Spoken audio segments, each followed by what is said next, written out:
Okay, so on the left of my screen, we've got Andre, who everyone should be familiar with, and in the middle, we've got Mario, who some of you would be familiar with.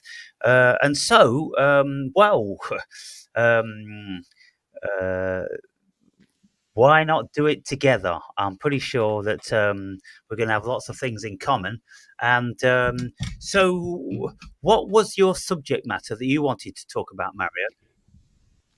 Well, I gave a few things that we could talk about, and I was thinking in terms of meditation, astral projections, like hypnosis, trance, like this sort of Okay, things. but you mentioned something else, didn't you, in your Yeah, email to me? and also the issue of electronical identification. Yeah, digital IDs. That's topical Yeah, at the moment. yeah. And Andre? And you responded to a comment that I made on one of your videos. Then you said, "Why we just not talk about that in our next discussion?" Yeah, So I thought, yeah, that could be interesting. yeah. And so, what was that? Just to brief me on that again. It was about hate speech and so on. Yes, and how exactly do we define hate speech? So that's something that I was putting out there for anyone to engage because what the fuck are these things? I did a video tonight. What the fuck is evil? How do we define anything really in this life? Nobody will agree, definitively on anything. Everybody's got their own ideas, and so yeah. Well, let's start on hate speech then. Because I, made these videos and I'm saying like, yeah, there's a facet of hate speech which is just hateful. It is no benefit at all, and YouTube used to be full of these idiots. Used to be called trolls, and they just wanted to hate and just wanted to throw a spanner in the works and spoil the party and just talk shit. Some people, these people would never talk shit to your face because they're little fucking cowards, but they'll talk shit all fucking day long on the internet. And so YouTube is done a good thing to eradicate the troll off YouTube. But of course, where do you draw the line and what do you call a troll? And if you're going to be banning hate speech, then how many words in the English language, if you use in English, do you ban? And for months it went on that people were saying, "Are you deleting my comments? Because the fucking comments keeps being disappeared." And I'm like, I ain't touching the comments. It's Google's algorithm. They're deleting anything that remotely would sound like it could be hate, and it just got too carried away. I'm not sure whether they're doing that these days, because you may be aware that YouTube now have announced that all the people that they banned from YouTube before over COVID, they've allowed them to go back on now. Did you hear that? Yeah, I heard of that, but still, Alex Jones was like put aside anyway. I think. Yeah, well, he's on YouTube now, isn't he? Yeah, yeah, he's on YouTube, I think. But there was some talk about him being kicked off again. I don't know what that was all about. Right. But the thing is, like, what does one really mean with hate speech? It has we have a law in Sweden which is called HD. Like how I say it in English, but it's the same as hate speech, and it's really a rubber paragraph, which is just bent as you want it to be bent, Well, so yeah, to because speak. look, like Britain, Britain, the government's done that, and how would a court of law define hate speech? how would a lawyer define hate speech? Who on earth could actually define hate speech? Because surely there's a billion scenarios where you could be saying something. For instance, when you're talking to your friends, you can say, fuck you, you fucking knobhead. And, but nobody would, it's just mates having a banter. But if you said fuck you and knobhead to a brown person, oh, goodness me, you'd be arrested. So where do we draw the line on this shit? That's the thing, isn't it? But Yeah. what would be the thing with Alex Jones? Why he is declared as the hate speaker? Can you tell me a bit more?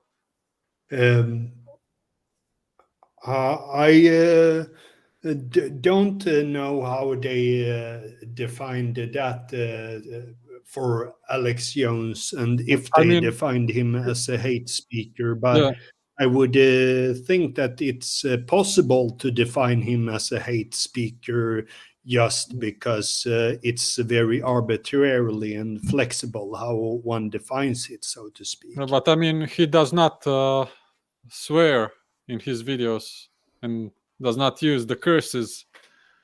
Yeah, the derogative language and so on. He So, does not. Well, I don't think if Alex was took off YouTube again, it wasn't for hate speech. So I mean, we may be misconstruing something. Yeah, I Um, think so. Yeah. but so yeah, the whole thing about hate speech. I mean, eh, look, if we as white Caucasian people, we said something to a brown person these days, well, that could very readily be taken as hate speech because there is a whole contrivance to overly protect those and to demonize us. Now, that actually is happening. We are being demonized. There's no doubt about that. We are being targeted. And if we said any of those things to our fellow countrymen, then nothing would ever come of it. But if we said it to one of those brown folk, then it would be a very big deal and we'd probably even go to prison for it. Yeah, and also there's another thing that needs to like be defined. What is hate?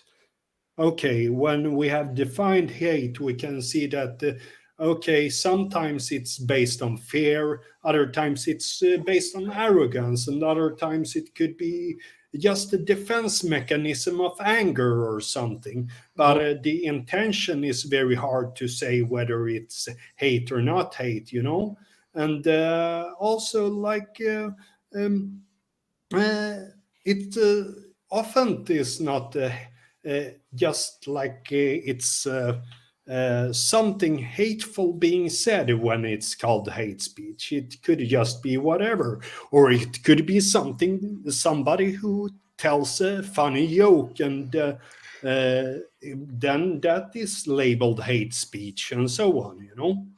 but Yes. many times it can also be a triggered. It can be triggered, and then it turns out to be a hate speech, and that's a tricky part of it.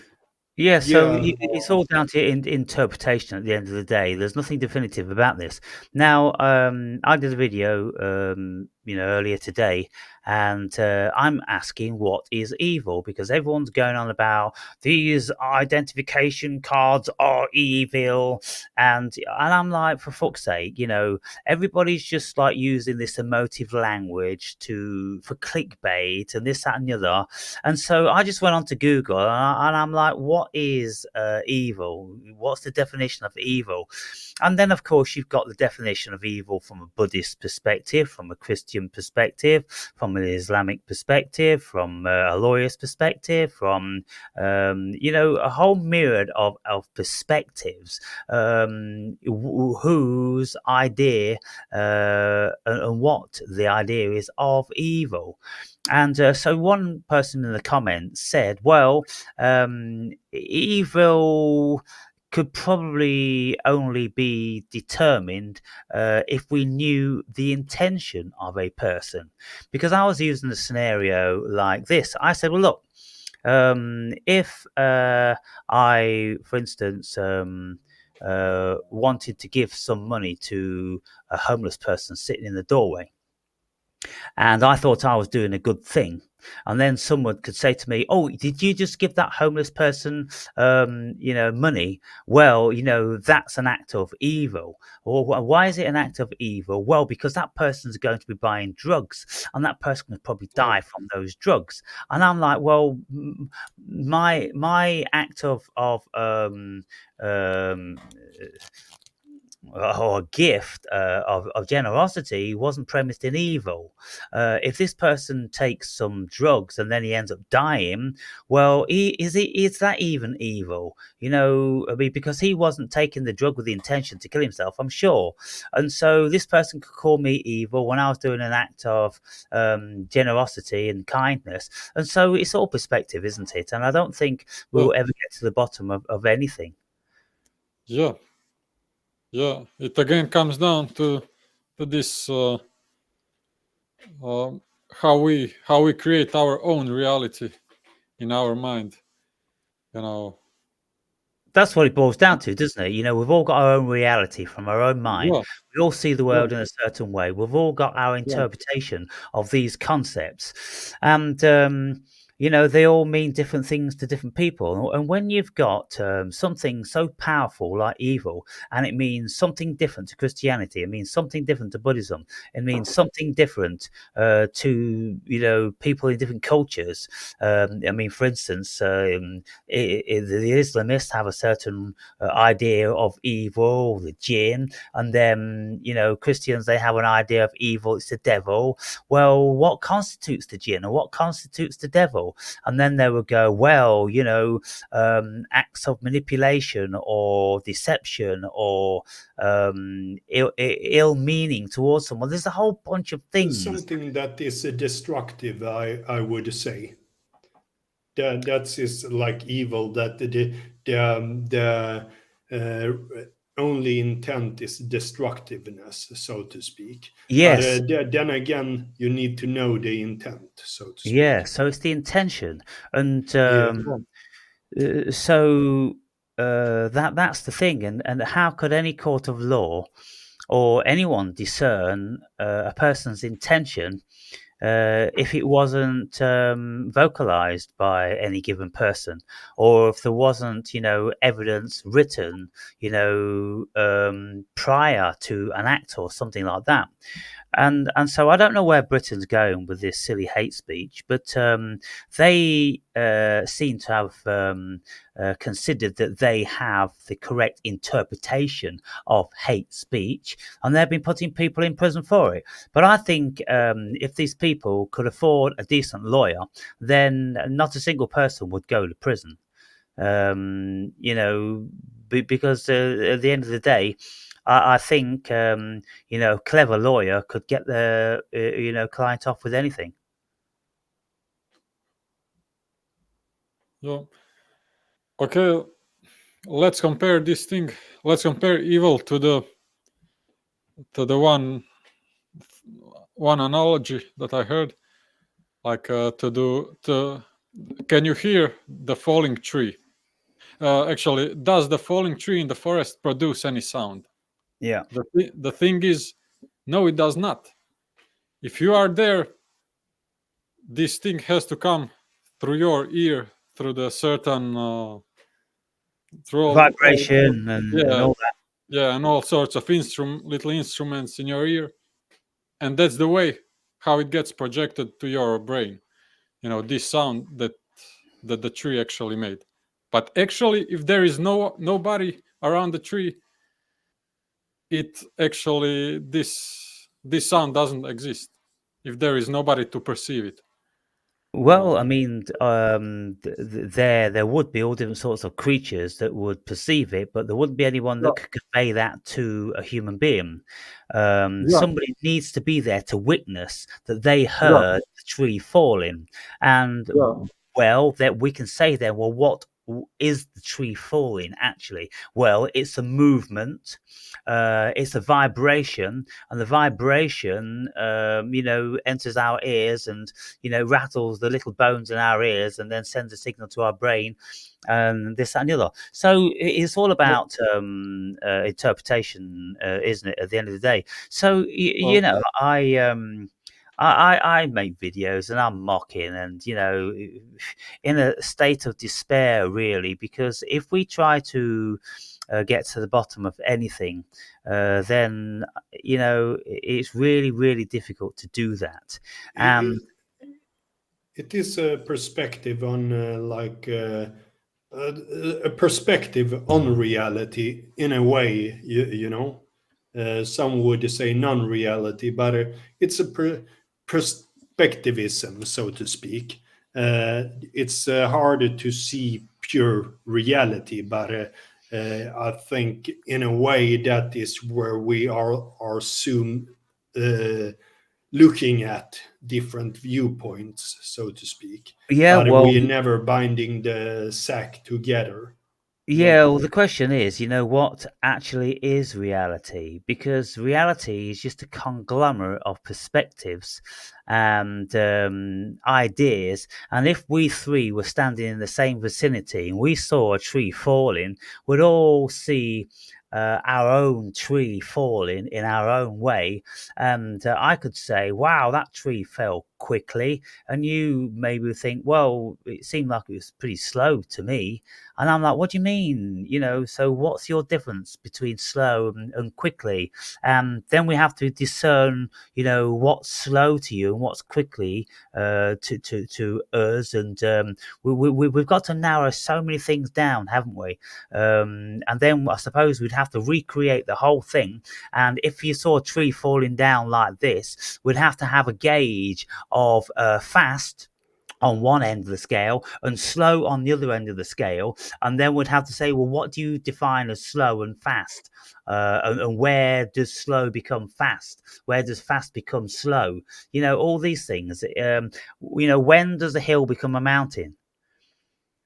yeah, When does a pile of sand, become a beach? What's yeah, the line that we have to cross over before something comes into something else? yeah, yeah. It all seems like some flashes, some type of flash in the moment that everybody somehow sometimes see this thing as a solid thing, like for the evil or something. There are some moments that we all see it as a flash, as something solid. But most of the times it is not really certain, you know. Like everyone is merging into the same experience, the same Yeah, consciousness. for a Yeah, moment, yeah, yeah. yeah. And then again we drift away, and then again come those moments when we see evil in certain things and happenings. But for the most of the times, somehow it is not really definable, is it? Yeah, it's just so complicated, and so is it any wonder that most people don't want to think about anything? Because if you think about any of these things, then where do we go? We don't get anywhere, do we? All we do is we realize more and more that we're so different and we see things so different that we are actually living in our own world. We are all in a solipsistic existence, because we just do not share the same world. Um, you Yeah, know, in a way, but I dabbled back and forth though with solipsism and so on. But I wouldn't subscribe to it 100% because uh,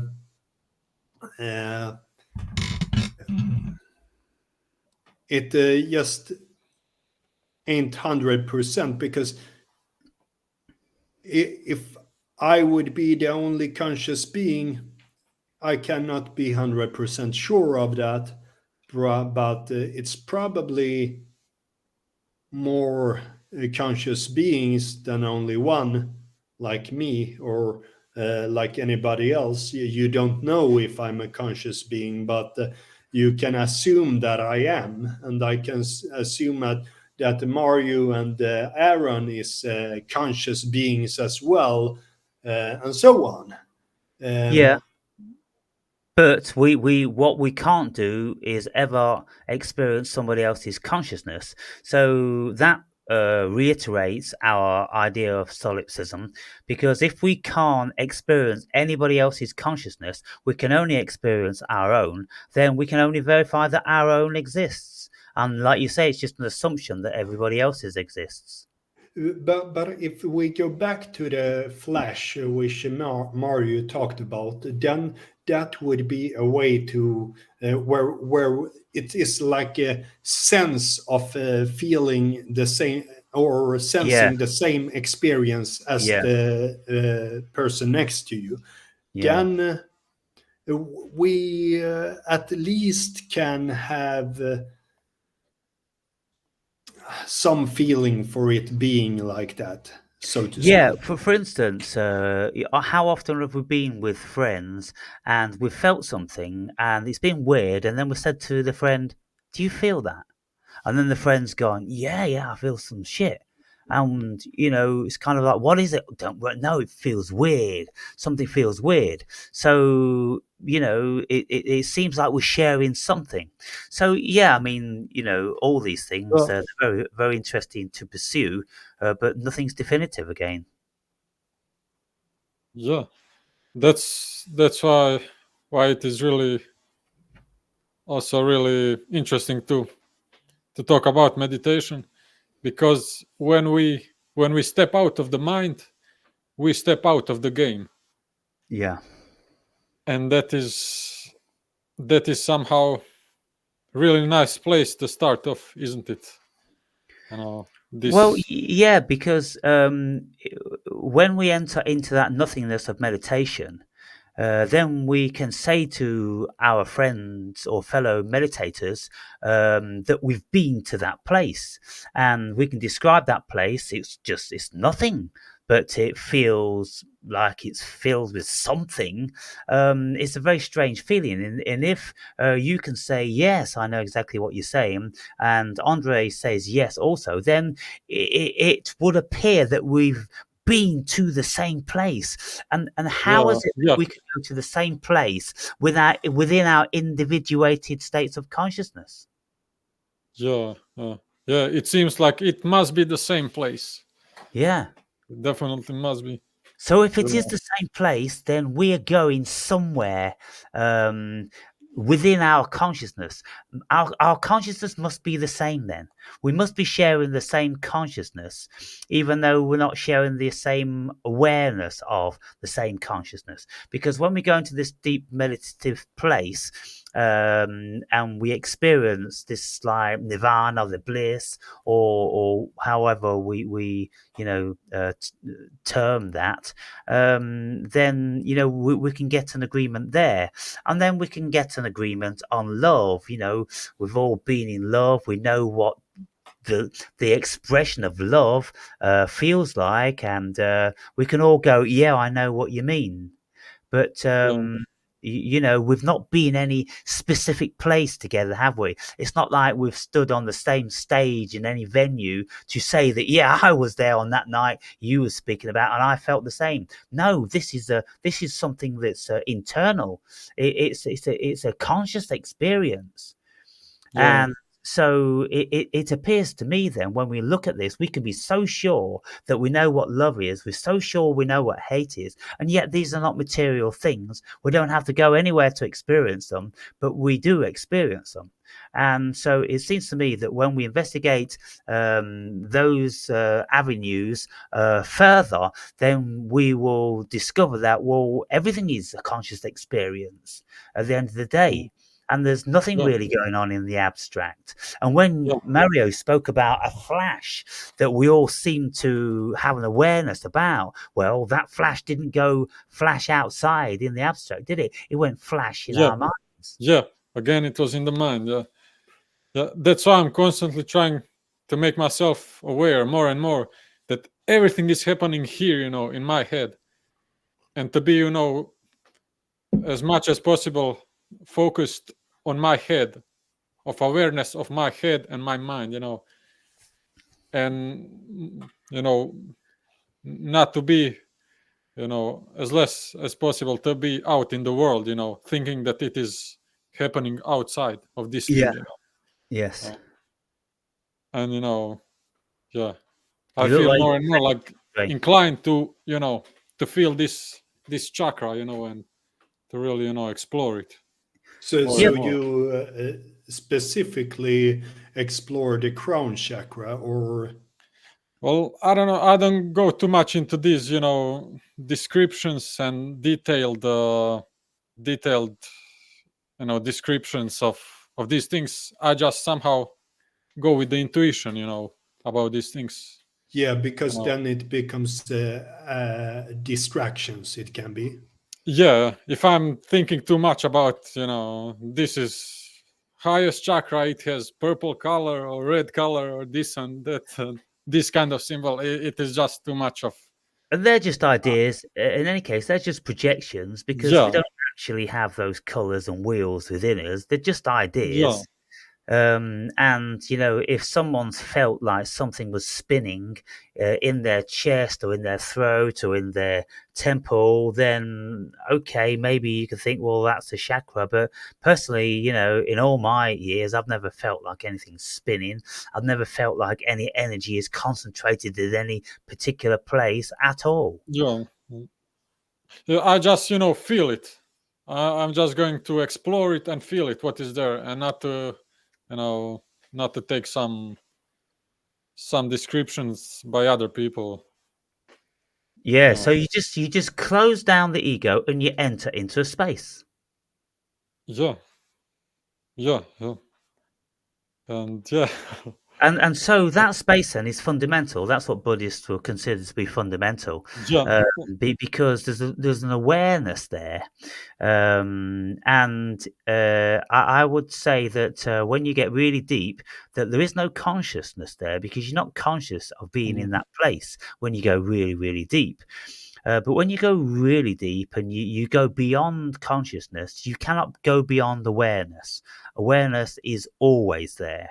Uh, yeah, and I would think even after death, awareness is still there because that's fundamental to the cosmos. It's that awareness, um, and yeah, yeah, so yeah. And when you know that you somehow really appreciate it, you just appreciate this awareness, and you know that thoughts are not as much valuable. Not at, not at, not yeah, at all. the thoughts are just chaos and nonsense at the Yeah, end of the day yeah. because there's nothing more satiating than when you go into the deepest of meditation.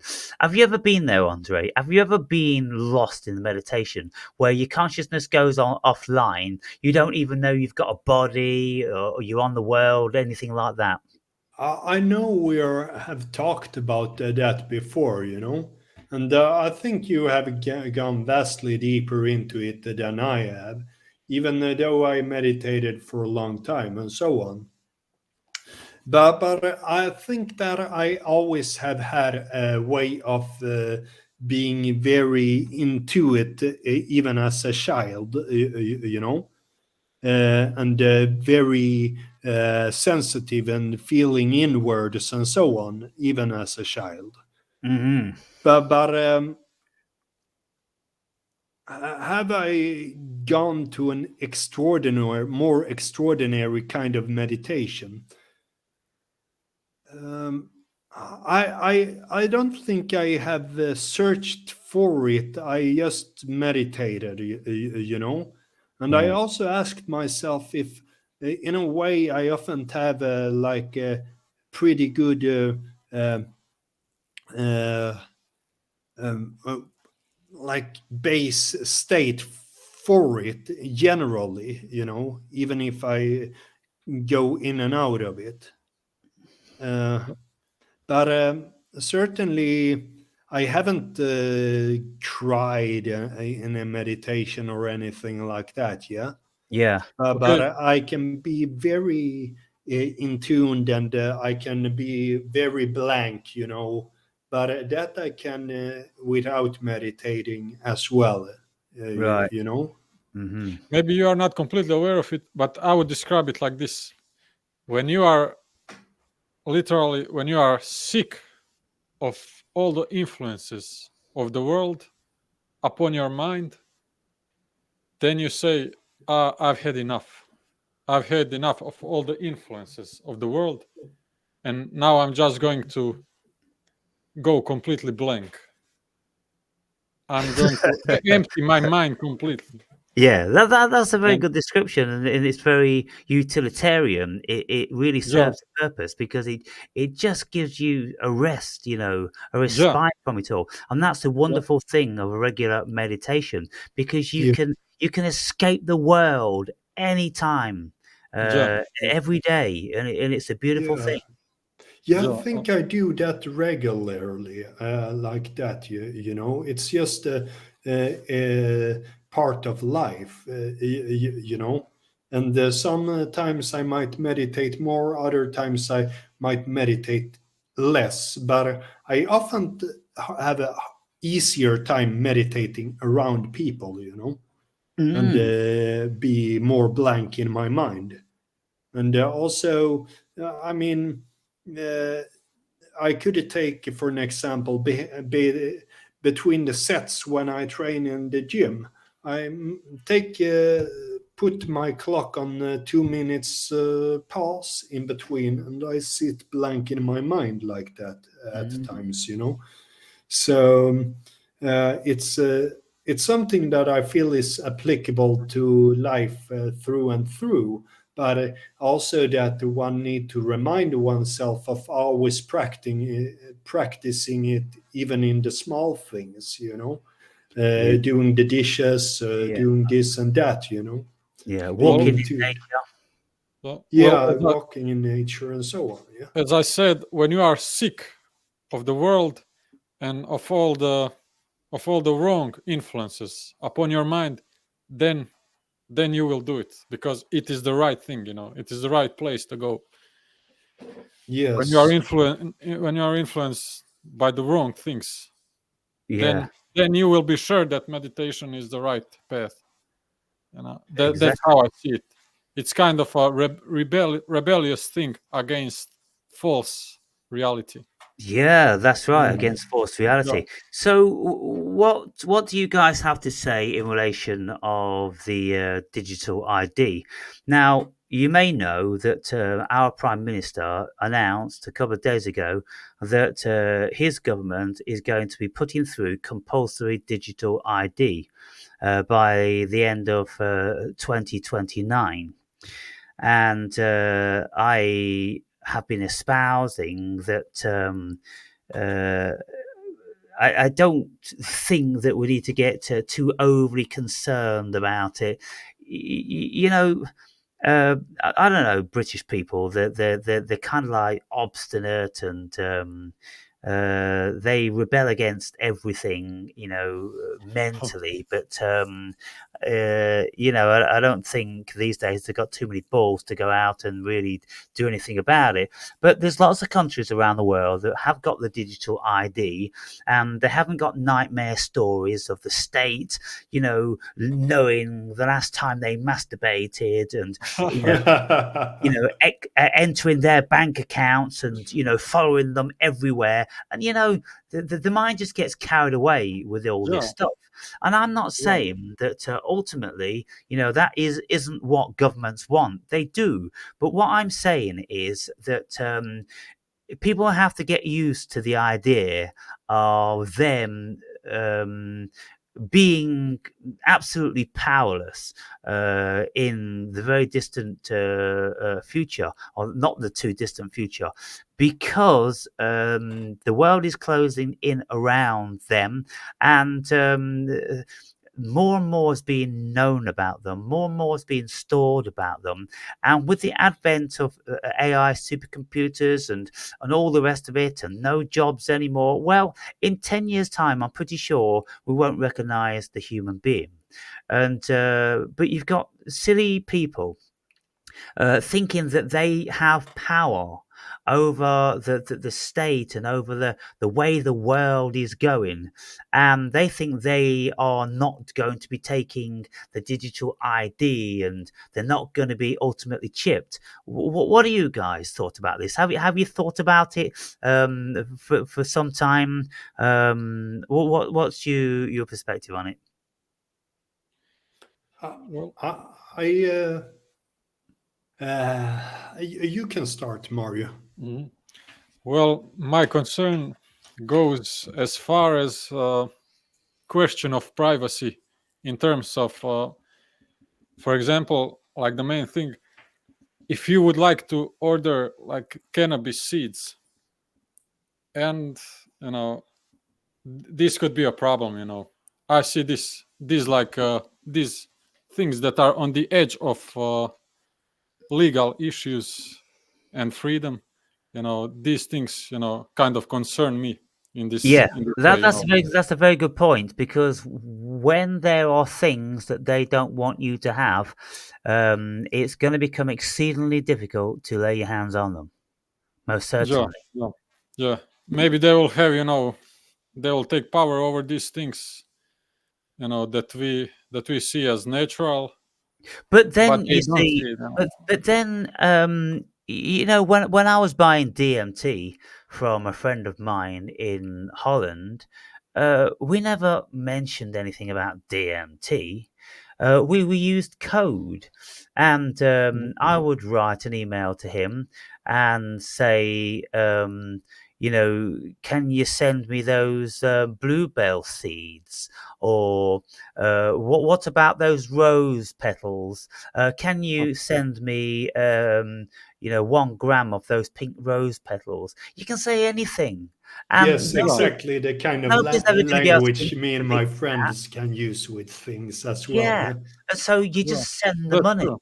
And Yeah, so I think, we can invent these things and we can be afraid of them. But then when we look at them, we can go, well, the government's never going to be able to fucking stop you from doing that. Just making a transaction. If they yeah. stop the facility for sending things in the fucking post to each other, then that's going to be a problem. But that doesn't sound too feasible, to be fair. And Yeah. LSD is very easy to get in because they are paper. Yeah, You can just be creative, put it in a book or something. yeah. But there's just a little subconscious thing that comes first into the mind. That's When right. you So think what about I'm these things. saying, and lots of people, in actual fact, nobody wants to agree with me, because I don't think anyone's thought about it, and this is why I wanted to speak to you guys about it, because this is a classic example. You said one thing, which could be an issue, but then we've just resolved that, and it Yeah, doesn't look like it's going to be an issue at all. Let's think of yeah. more issues that we could think and see if we can just eradicate those as well. Mhm.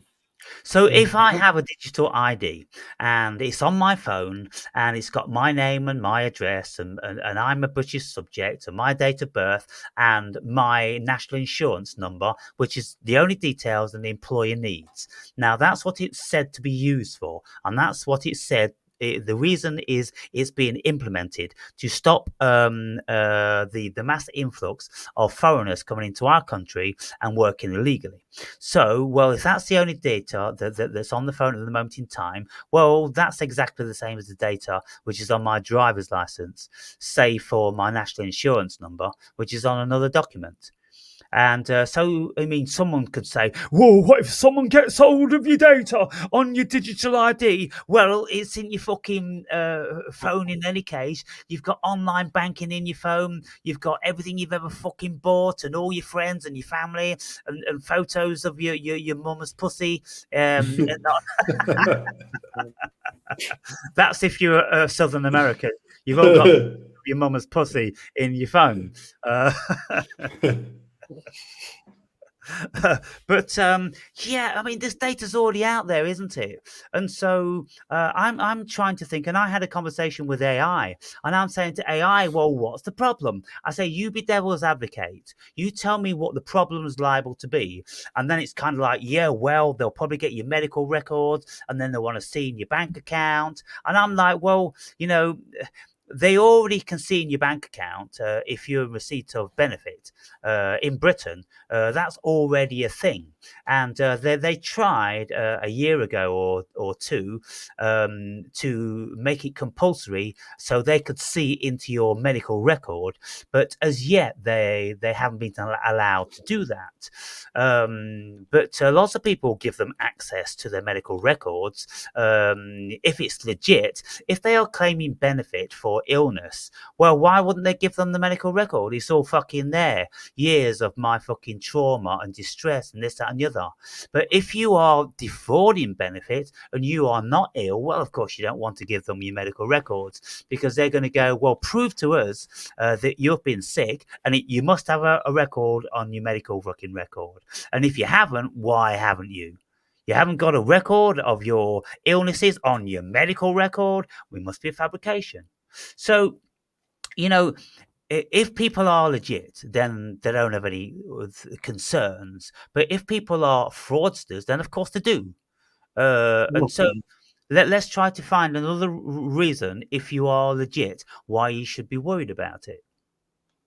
I don't know. My concerns only somehow go to these things that are on the edge of, things like, naked pictures, cannabis seeds, and things like this. But otherwise than this, I don't see much problem, Yeah, because everything else is pretty much transparent anyway. So yeah. you know, And so, look, if the government wants to look at our porn history, well, it probably wouldn't be their thing because they're mostly paedophiles in any case. yeah, So to look at nice girls with tits and pussy, I think they get bored really, really quick.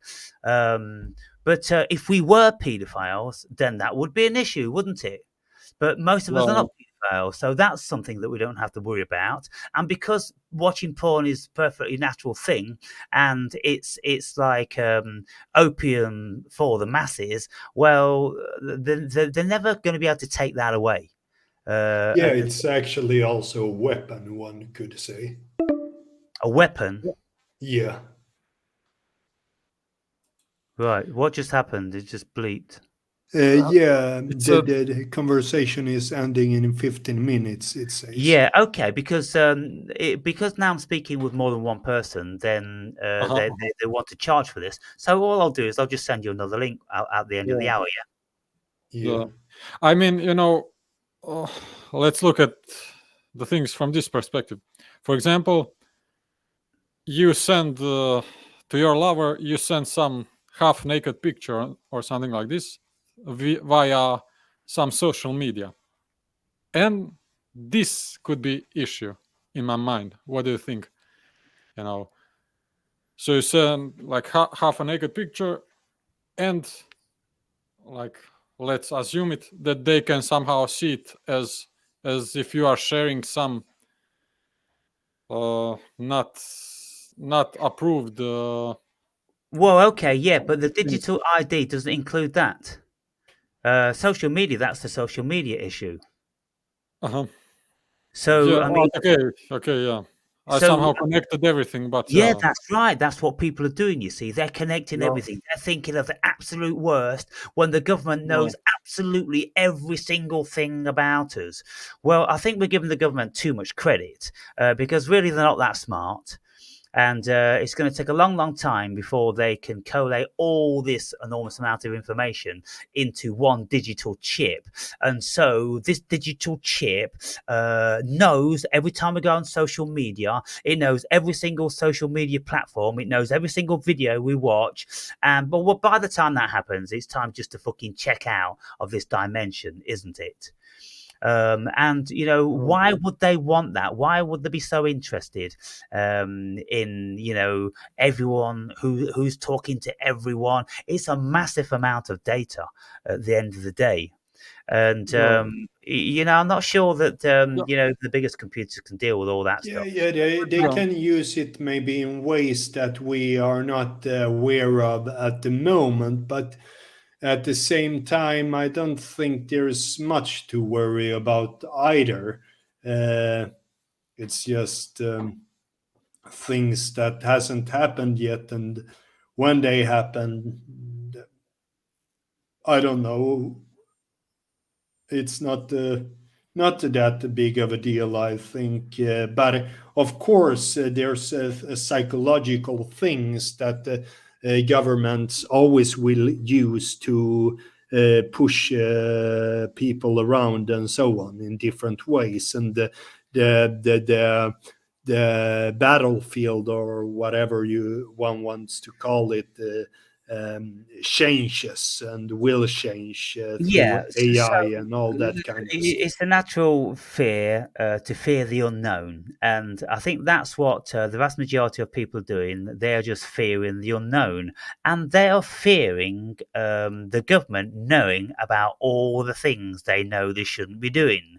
At the end of the day, for instance, if you have an affair and you've got two phones and you're texting your fancy bit on one and you're hiding it from your wife, and then you're going to meet someone in a hotel, and so you could be traced with GPS and all these things. Well, anyone that's doing all that, of course, all these people that are doing dodgy stuff, the last thing they're going to want is being more surveilled.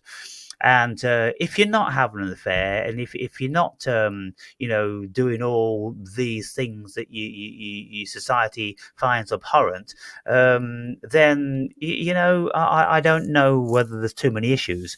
But I'm not an advocate for this level of surveillance. By the way, all I'm doing is I'm just saying, look, it's inevitable.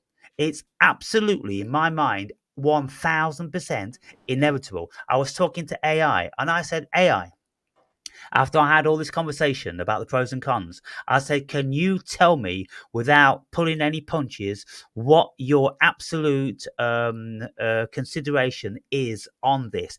Is it inevitable that the world will have a digital ID? And she said, yes, all the data and all the information that I'm privy to on my system, that depicts that that is the way the world's going. And I'm like, of course it's the way the world's going. Why can't people see this? How is it that people in their ignorance think they are going to be in avoidance of it? Yeah, the snowball started to roll a long time ago. Uh, so whatever happens will happen, and even like the human being will become useless, and the bones and the flesh and every part of our body will sooner or later be removed, because this flesh here can rot. It's prone to disease. Let's strip that off. Let's put in something else, then do something else, and then we ship your brain, and then Yeah, we take out your brain, and then no human beings exactly. will Oh, exist no anymore. being.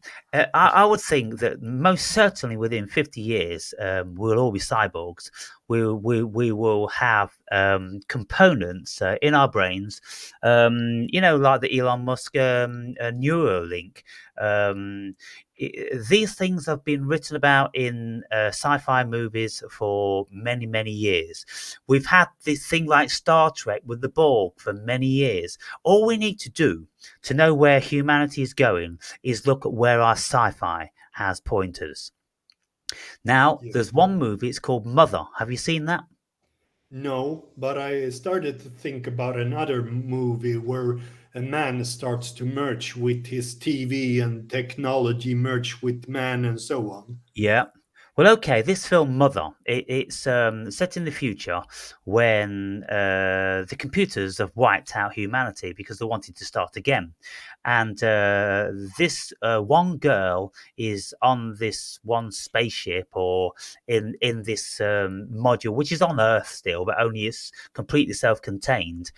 And this robot reared this baby, and this girl, you see her getting reared up from your baby. The robot's feeding her, bottle feeding her, and then she's growing up, and then she's about 20 years old in the movie, and then she tries to escape because she discovers that the girl has been artificially created in an artificial womb, and the robot is her mother, and she is one of a whole series.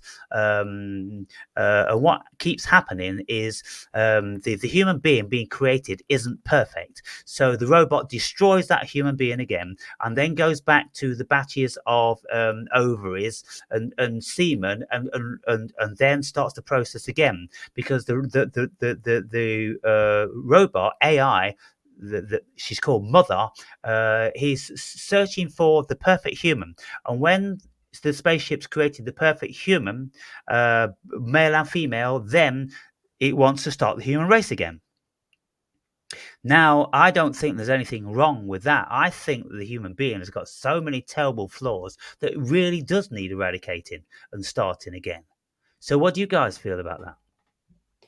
I mean, I don't see it fully like that. It's the human being has this or that many flaws. It's like it is only the component which builds up humanity and humans like they are, with all the faults and all their good things and bad things and so on.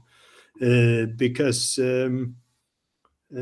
yeah, that is what I think about it. And yeah, the interesting thing what you said there was also like how the whole process has gone full circle because of the all of a sudden the technology is building the human being instead, where it was the human who built the technology. But how, how do you think that that these robots will be able to transfer humans' consciousness? How do you think this will be done? You know, and will it be done? I'm not sure that it Uh, will be done because mhm. there's something that goes beyond the material thing, so to Yeah, speak, I mean, and if they make, that's the soul and so on. So yeah, as soon as we start incrementally take away parts from the human being, it's not the human being anymore. So there will not be any senses or anything like that in the way we perceive it, so yeah, to speak.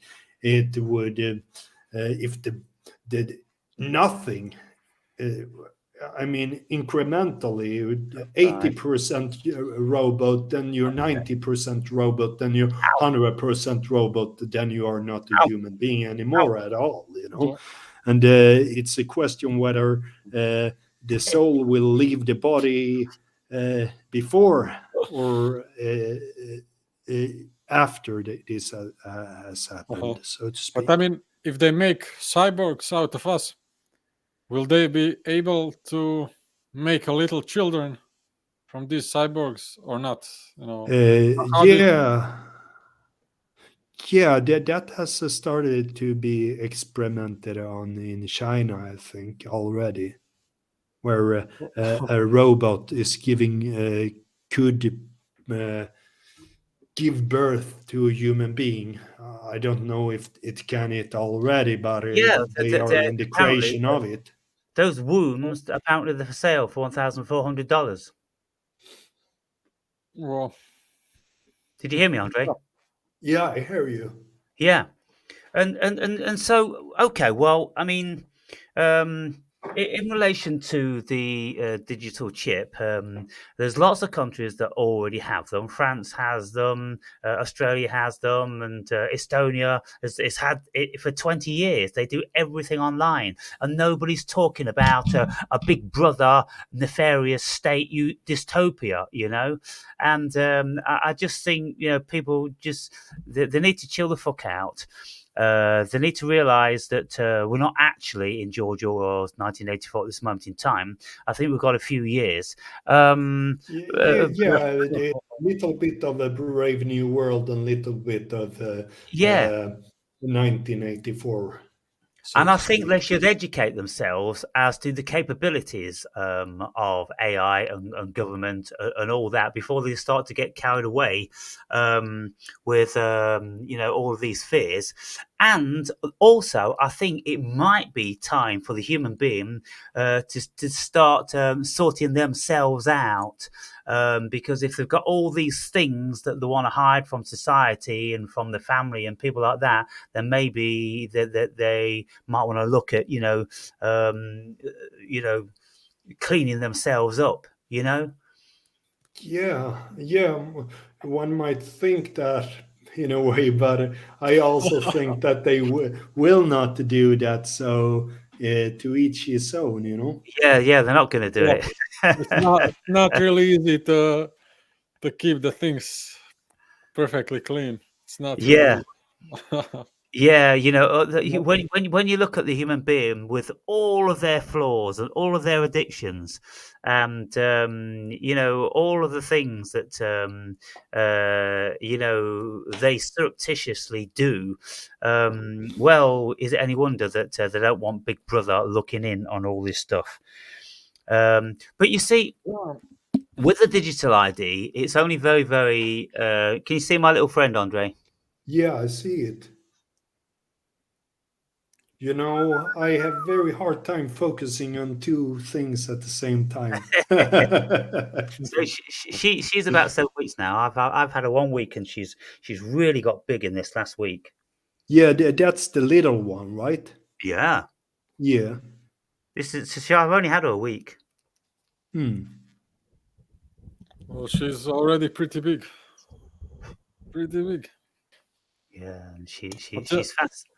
But yeah, okay. So I mean, digital ID in the early stages, lots of countries already got them. Lots of countries had success with them so far, and they haven't gone into George Orwell's 1984 just yet. And so this is why you see the government have to impose these things. And I said, look, do you suppose This there's will stop now, I think, soon. right? Yeah. Okay. Well, let me send you both a new link then. Yeah. all right. Hear from you. Yeah. You see this clock is ticking here. Yeah. Oh, okay. So I've not got Done. that clock there, but there you go. So okay. Okay. So well, what do you guys think the very near future's going to be when we are told by the bigwigs in relation to AI that in 3 years' time, 90% of the world's jobs are going to be vanishing? It seems a bit extreme to me, but this is their predictions. But even if it's not 3 years, even if it's 10 years, when we've got all the driving jobs and all the taxis and all the office workers and all these different, Supermarkets. supermarkets, cashier girls and petrol station attendants and all that, they're not going to have a job anymore. Well, Look, what do you think the world's going to look like? what will they work then? Well, yeah. Yeah, there is different ways, hard to say how it would look like, but people will probably sit isolated in the rooms and connected to their Watch the TV. computers. Yeah, watching TV, pornography, video games. They will not have any real human interactions and so on, the So gap between people will increase. You know, people have already started to become shy of each other. You know, a bit like not very social, and so on. You know, I mean, I'm an introvert myself, but I also learned to be very social in a way, you know. So it goes natural to me to be pretty social around people. But at the same time, I can be just a fly on the wall, don't talking at all for an hour, and so on as well, you know. Yeah. So, Mario, in Croatia, what's your population? About 8 million or something? oh no, much less. It's like 3.9. Three. Okay, so four Yeah, million. Wow, yeah, sounds like heaven. I mean, yeah. I was in Croatia on one occasion. I was in Split on the Uh-huh, coast, uh-huh. and Yeah. it was a beautiful town. The water was so blue. The ferry was brand new, and everything was so great. Mhm. Really beautiful, and of course, it's a very popular holiday resort for many people in Europe. And so, what do you envision your country looking like then in 10 years' time? Because there won't be that much change then, would there?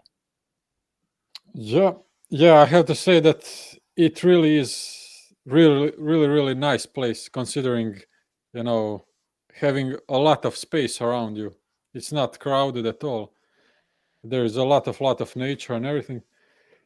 But still, now we have a kind of a problem that uh, s- because we have less and less people here, but we got more and more immigrants coming from Nepal mostly, Right. also Philippines. They come and work here, and there is a lot of them coming constantly, and this is slowly becoming an issue, also Well, if we are we've going to. got this all over the world, with the immigrants coming, Yeah.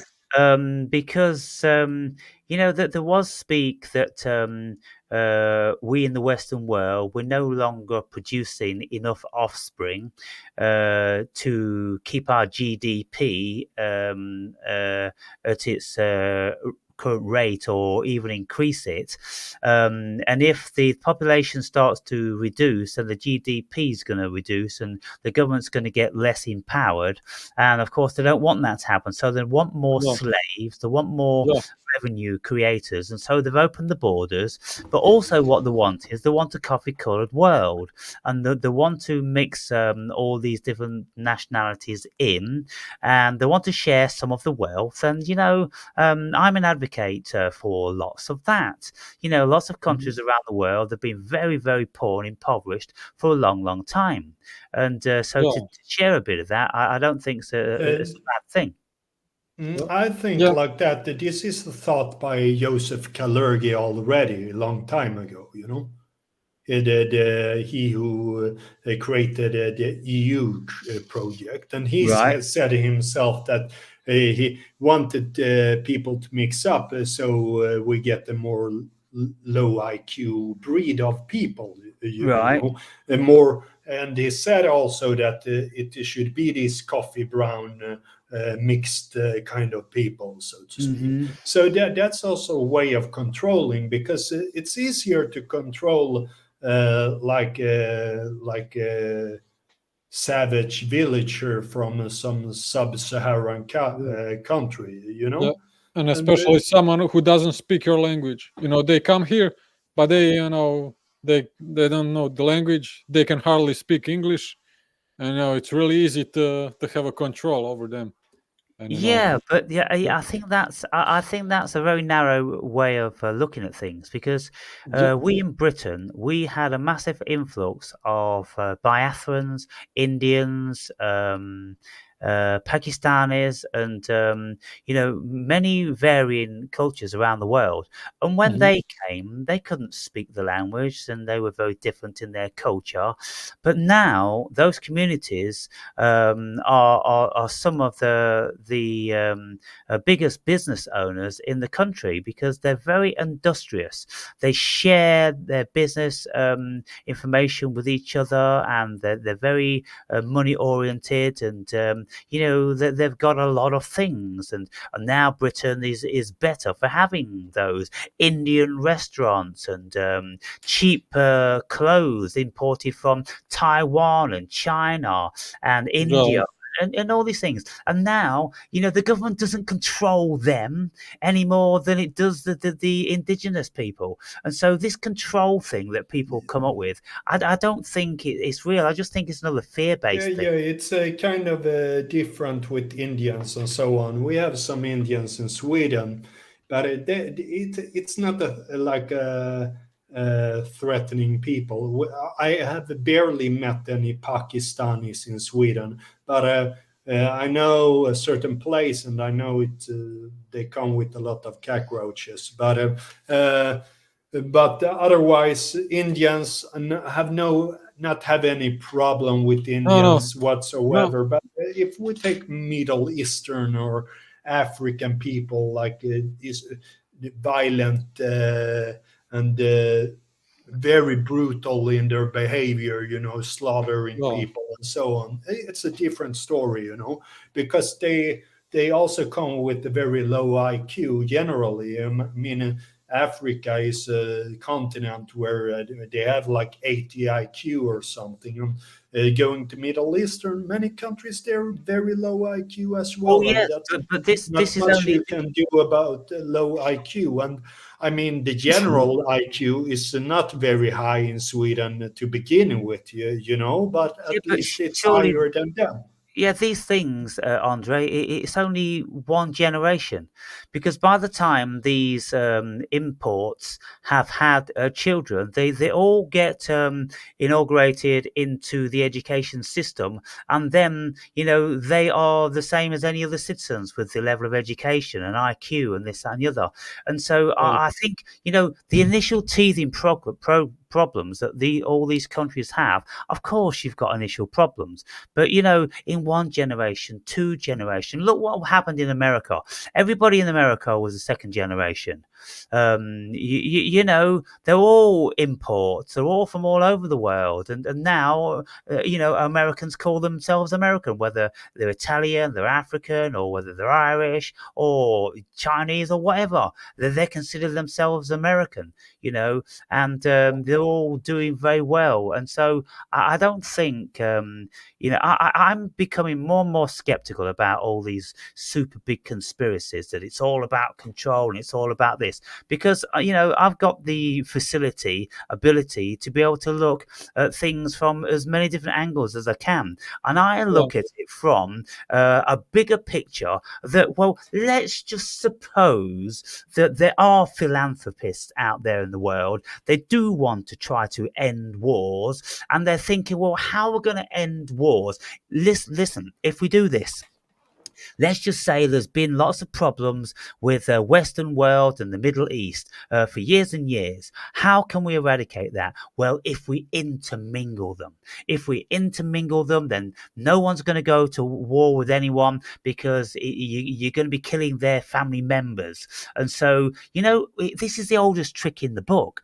What countries used to do, like France, Spain, and Germany, and England, all these countries, we always made sure we married into another country. Because when we married into another country, we were stronger, you see. This is why the royal family is of German descendancy. And, there was many marriages between British monarchs and French monarchs and Spanish monarchs and all that. So the idea is that everybody gets intermingled, and then we've got no real cause for xenophobia. We don't need to be afraid of anybody. We don't need to hate anybody anymore. Can you not see that that's a very beneficial thing, even if it only in 100 years' time? no, I can see that if we don't go by any any standards and so on, that it could be beneficial just for the sake of it. But if a bad thing is a bad thing, it's a bad thing in a way. You know, it's a. I mean, when Indians come to Sweden, they don't cause any problem. When Vietnamese comes to Sweden, they don't cause any problem.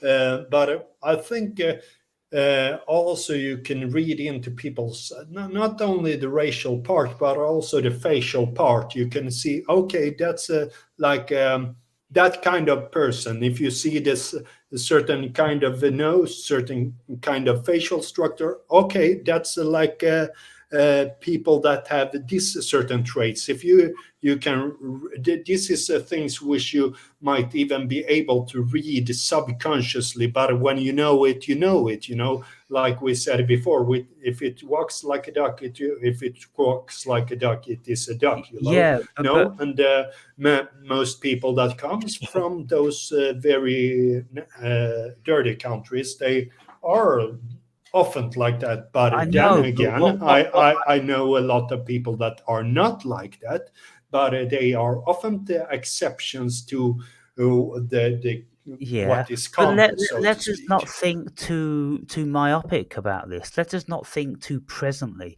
I mean, you see, because what I'm always doing, what I'm always saying, and again, I can't get anyone to agree with me at all, because people are saying, "Well, are you going to have a chip? Are you going to have a digital ID?" And I'm like, I'm not even thinking about me.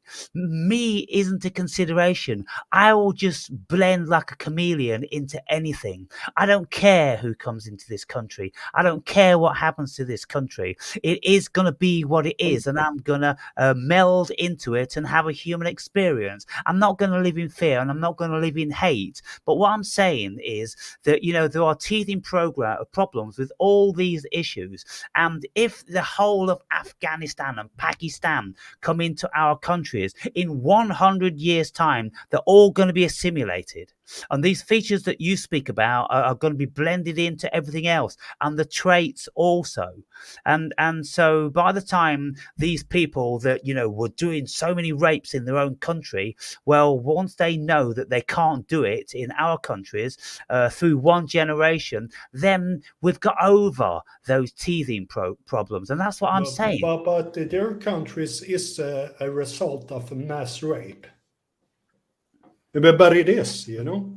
So, but I at the same time I see this will happen. Like you said, this absolutely will happen, and that is why you might not want to have like a view on it as something negative in the long run, because this will fall, this shall fall, this everything we know shall be destroyed, and that's a positive thing for what comes after this dark age. That's how I look upon it, you know. But Yeah, in here and now, it Yeah, it I mean, the pro. it could not be good. It's like, say, let's fill our daycares with pedophiles because they also need a place to be, you know. yeah, Speaking about Asiatic people, I really, really see them as really, really friendly and really calm and everything. People Yeah, from same here. Yeah. India, Nepal, Philippines, they are the perfect human beings almost. But still, as Andrea said, the issue is momentary. The issue is momentary, and it is about culture and hygiene and things like this. It will really be hard for us to see our country the same, in 10 years, for example, because of these things. yeah. Those are just momentary problems. You Yeah. see, look, I mean, this is another way in which I look at things. I don't look at this country being my country. No. I look at this world being my world. And I've traveled extensively around it, and everywhere I've ever been, I've always been welcomed. I've never been hated. I've never been told I couldn't enter, and I was never shown the door when I entered into anyone's premises. I was always, shown a hand of kindness. And so I I've always thought that the world is my home, and just because I was born in Great Britain, it's not my country. I mean, because at the end of the day, in my videos, I'm saying, look, how can this be my country when I was born a slave into it? Um, Yeah. when my birth certificate was registered, and my parents signed me over to the government, and my government stamped a barcode and a tax code on my forehead and packed me off to be a useful slave, for the duration of my life. Why and how do I want to say this is my country? This is the country I was indentured into. That's what we are, people. We are indentured slaves. An indentured slave is when somebody signs you over fucking for a period of time. You can even sign yourself over, you know. The word indentured, what does that word mean? The indentured slave, it means you're a contracted slave. And so I'm going Okay. to Google that for it to get the exact terminology.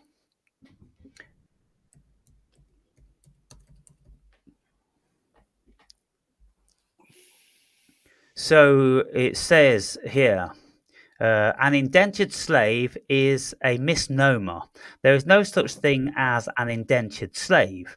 An indentured servant was a person who voluntarily or involuntarily agreed to work for a set period. Now, isn't that the same thing? Yeah. So this is Google again. This is Google. This is the leftist liberalist bullshit. They're this indentured slave. This terminology has been around for fucking hundreds of years, and it's actually been a thing. And now Google is saying that it's not a thing. But this is Google for you. So a person who voluntarily or involuntarily agreed to work for a set period, typically several years, in exchange for passage to a new country or other benefits like room and board. So, for instance, you'd get indentured slaves, you'd get the Chinese coming over, and they'd sign a contract with companies that they're going to be working for 15 years, and then they'll be given citizenship, this, that, and the other. Hmm. So, Yeah. what I'm saying, This is sorry, what? really very much very slave like Well, thing. yeah, So and what our parents do when they sign the birth certificate, and signing the birth certificate, the birth certificate is a birth certificate.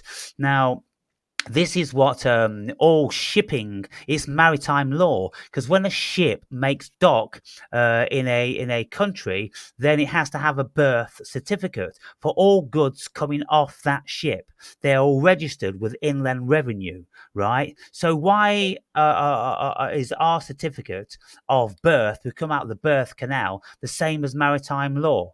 And our birth certificate is registered with the bank of our country, and it's used as uh, a wagering facility.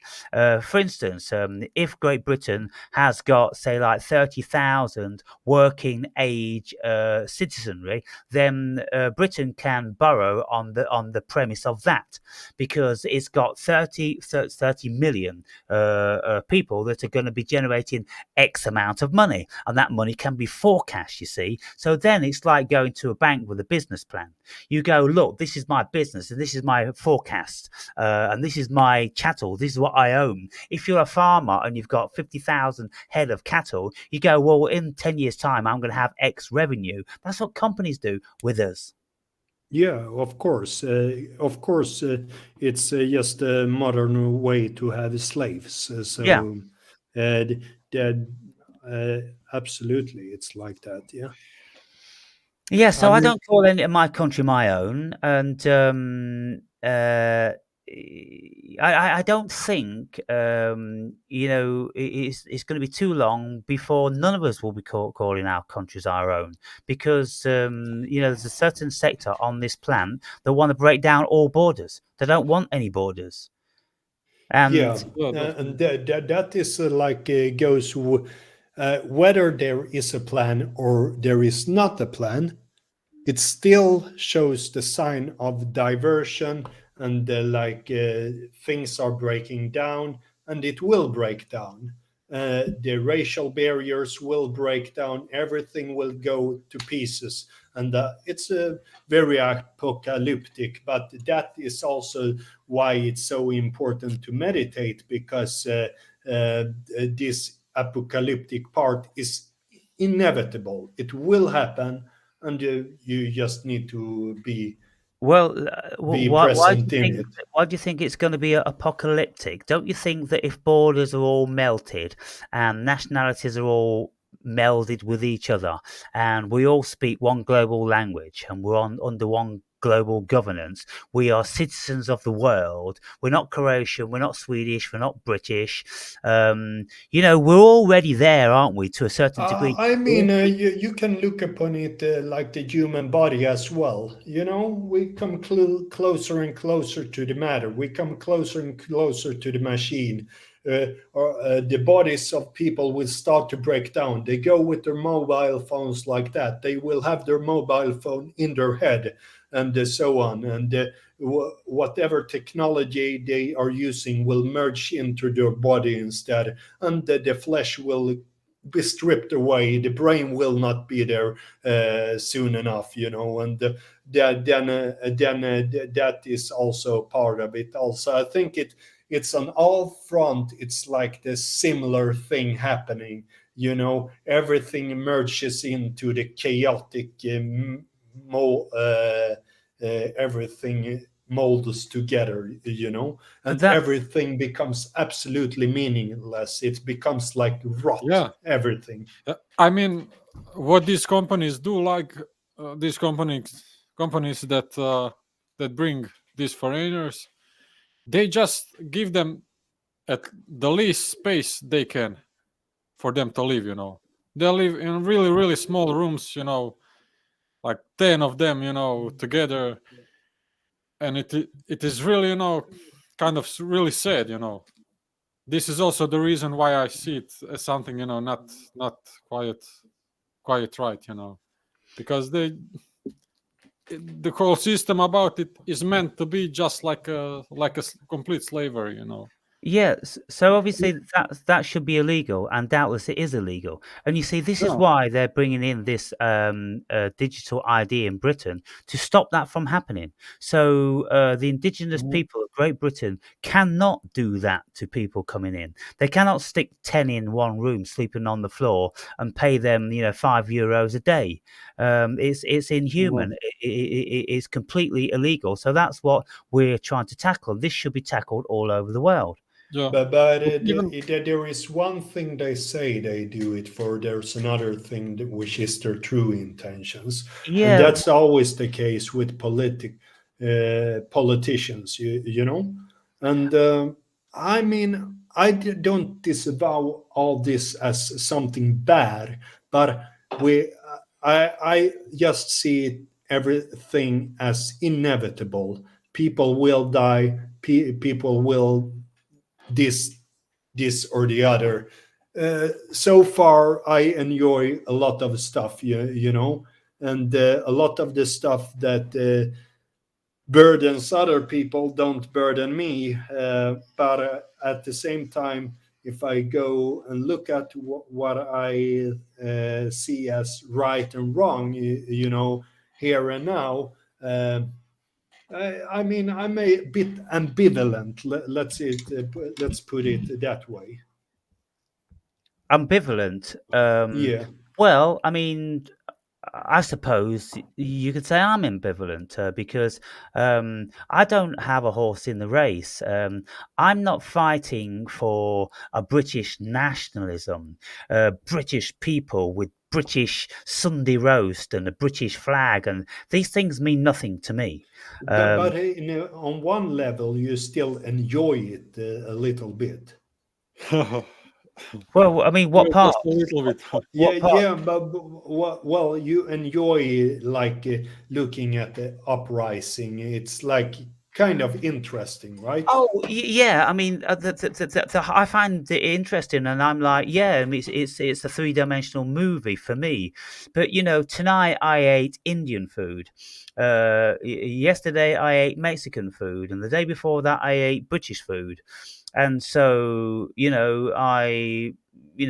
I've had lots of girlfriends, Thai girlfriends, African girlfriends, Italian girlfriends, Canadian girlfriends, American girlfriends.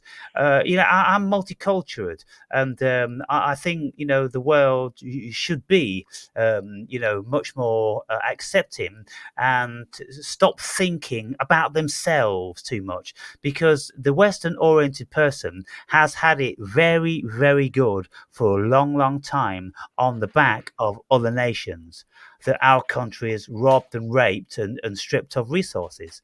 And so I don't want to sound too liberal about all that, the white guilt thing, but there's a lot to be said for it.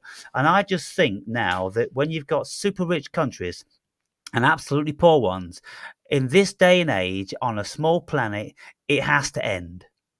It really does have to end. I mean this thing about eating one food the other day, another food the next day is like very superficial, I would say, What and about like licking one pussy one day and another pussy another day? yeah, it's Chinese pussy one very, day very and of the the flesh next. and superficial. It's like it doesn't like defend anything. Like it doesn't defend open borders or migrants coming in, raping and pillaging, and at the same time white people is more altruistic. White people is less hateful in many ways, than many other people. I don't say all people, but it is like that. The most racist people you find in other cultures. Well, what That's about what, then?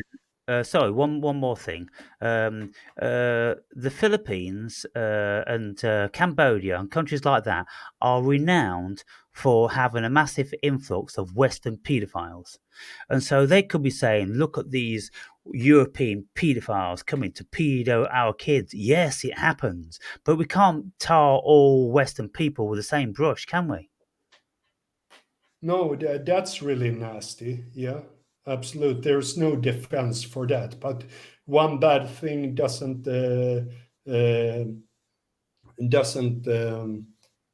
count for another bad thing in another country, and the amount of people that is coming also, Yeah, all these things, I mean, it's going to happen because the powers that be want it to happen, and they've got their reasons why they want it to happen. Yeah. My main bone of contention is, why on earth can't they tell us the real reasons? Why just can't they tell us the real reasons? Because they think we're stupid, and mostly they are correct. If they had a world forum and they said, listen, guys, we're going to come clean with you, right? We intend to have one world governance and one language and one religion and all this. Lots of you at this moment in time are not going to like it because you've been born into cultures and ideologies and this, that, and the other. But the future of this planet absolutely depends that we're not going to be wasting all our resources on bickering and hating each other and wars and all the rest of it. We really do have to assimilate, come together, and this, that, and the other. So this is what we're going to do. We're going to put all these brown people in your white countries, because you white people You've all got passports, you've all got good jobs, and you've all had a lot of money, and lots of you have gone to live in these other countries and exploiting them because everything's so cheap and you can buy the girls for like $5 a time and this, that, and the other. Look, it's got to work both ways, isn't it? I've been to countries where I've exploited the women, in Thailand and Philippines, in Africa, Bulgaria. I've been a rich Westerner and I've bought women all over the world. I've been kind to them and I've paid them a lot of money and I've always bought them clothes and done all this thing because I'm a good person. But lots of people, they've exploited people. That's what the human being does. So I'm not fucking, picking sides with anybody. And I'm always telling you guys, the human being's a fucking tool. And if we are going to get really into like, well, when AI dumbs us all down, I'm like, for fuck's sake, 99% of the world's populace are already dumb as fuck in any case. So what's the human being going to lose? Yeah, I mean, it's still each to his own and so on, And I mean, I'm not the person that think it's wrong we against them. I mean, that's just a part of human nature, and it's kind of enjoyable as well, Like cool to look at once, like one Egyptian guy I talked to, like.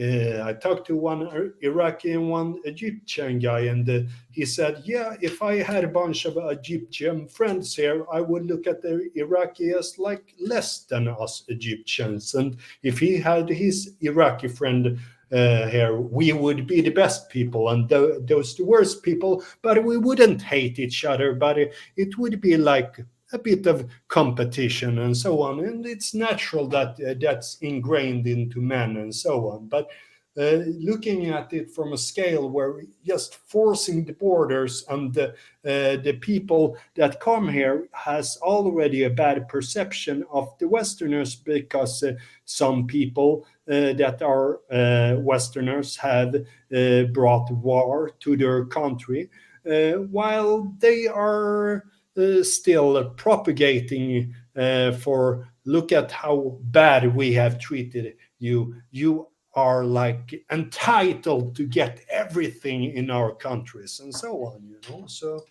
I Well, kind yeah. of So I mean, there is a tendency to overcompensate, yeah. and so they're doing that to a degree, but it'll all come out in the wash in good time. Um, you know, I think I've been um very blunt and kind of like vociferous.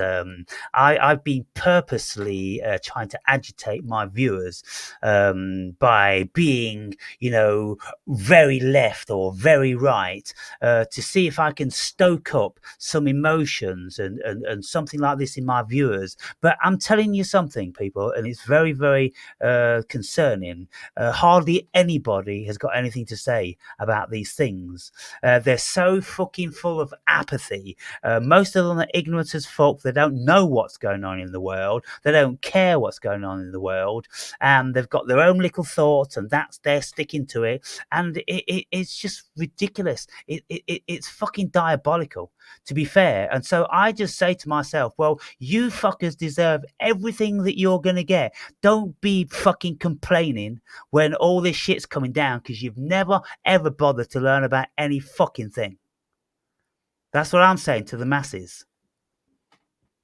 Now, us sitting here, we are, always educating ourselves. That's what we do. We're those sorts of people. We're very rare. We are very rare. We're a minute fucking sector of the human race. And so we can't, judge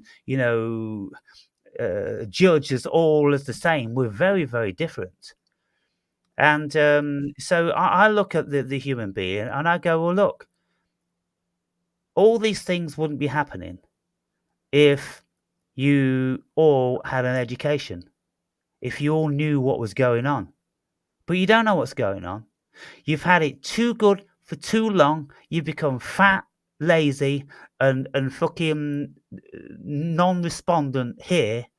And you spent your lifetimes looking into your fucking phone. And so what do you want? What do you want now? Somebody has took the initiative to change things around here. Yeah, because when they were all uh, agitated and thought that you who don't put this shit into your body like anybody else when it was COVID and that kind of stuff. And then they changed their mind, maybe some of them, and then all of a sudden they don't even care to say that I was wrong. You Yes. know, that Yeah. that I see as a problematic thing as well. You know, I Yeah. don't because know. yeah, I don't know why the right information does not attract everybody. Because most of the people just just are somehow immune to the right information.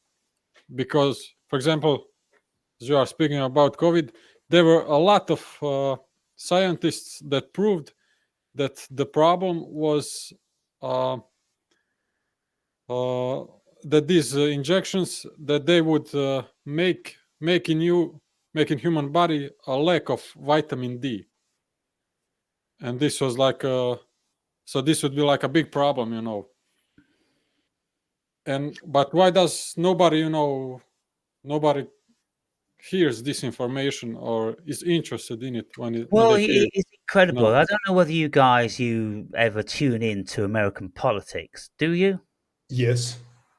Do you, Here and Mario? there, yeah. Yeah, Yeah, I here and there, yeah. know almost nothing about Swedish politics nowadays, but I know more about the American politics. But I don't know who ruling this country because Yeah. I don't care to know So anything about it. we look at a culture. We look at people who, over the full spectrum, they're going to have the same IQ because there's all different IQs mixed in. Half of America is pretty 50-50 are Republican and 50% are Democrat.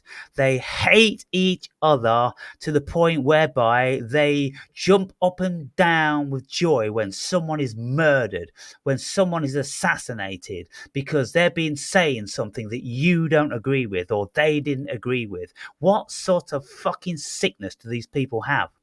They're all Americans, fellow brethren, and yet that they want to kill each other just because they've got different levels of politics. Just because some Well, think we should open the southern border, and others think no, we should close the border. Then they want to kill each other. That's insane, isn't it? yeah, because you are so tuned into it, can you really explain what is the main difference between them? Because, for example, in Croatia, we also have left and right, and left was was always for the former country that was Yugoslavia, so they were always like more communist and socialist, and the right ones are like more democratic ones and always somehow seeking some national identity and everything. So these are like these two conflicting sides. And what is the thing in America? Can you Well, really? it's exactly the same. You've got the left and you've got the Yeah. right. But what is, for example, the left like? It The is not left is socialist. It like is not communist. It is Yeah, something. the left, they're very socialist. Mhm. yeah. They're super liberal, open borders, and paedophiles welcome, and sex changes and transmutations and all that. Yeah, everything goes in Well, the left, but in the right, they're kind of like, no, that's not a good way to take our country. We're no. going to put Are paedophiles they? and we're going to prevent people having sex change, most certainly under the age of fucking adulthood, you know, and things like this.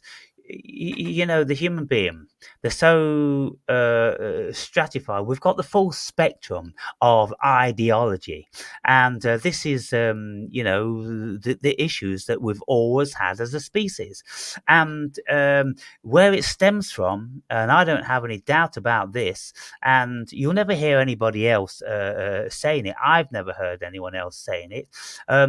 And I'm going to ask you guys, what's the most logical and rational explanation why we are so dichotomous as a species?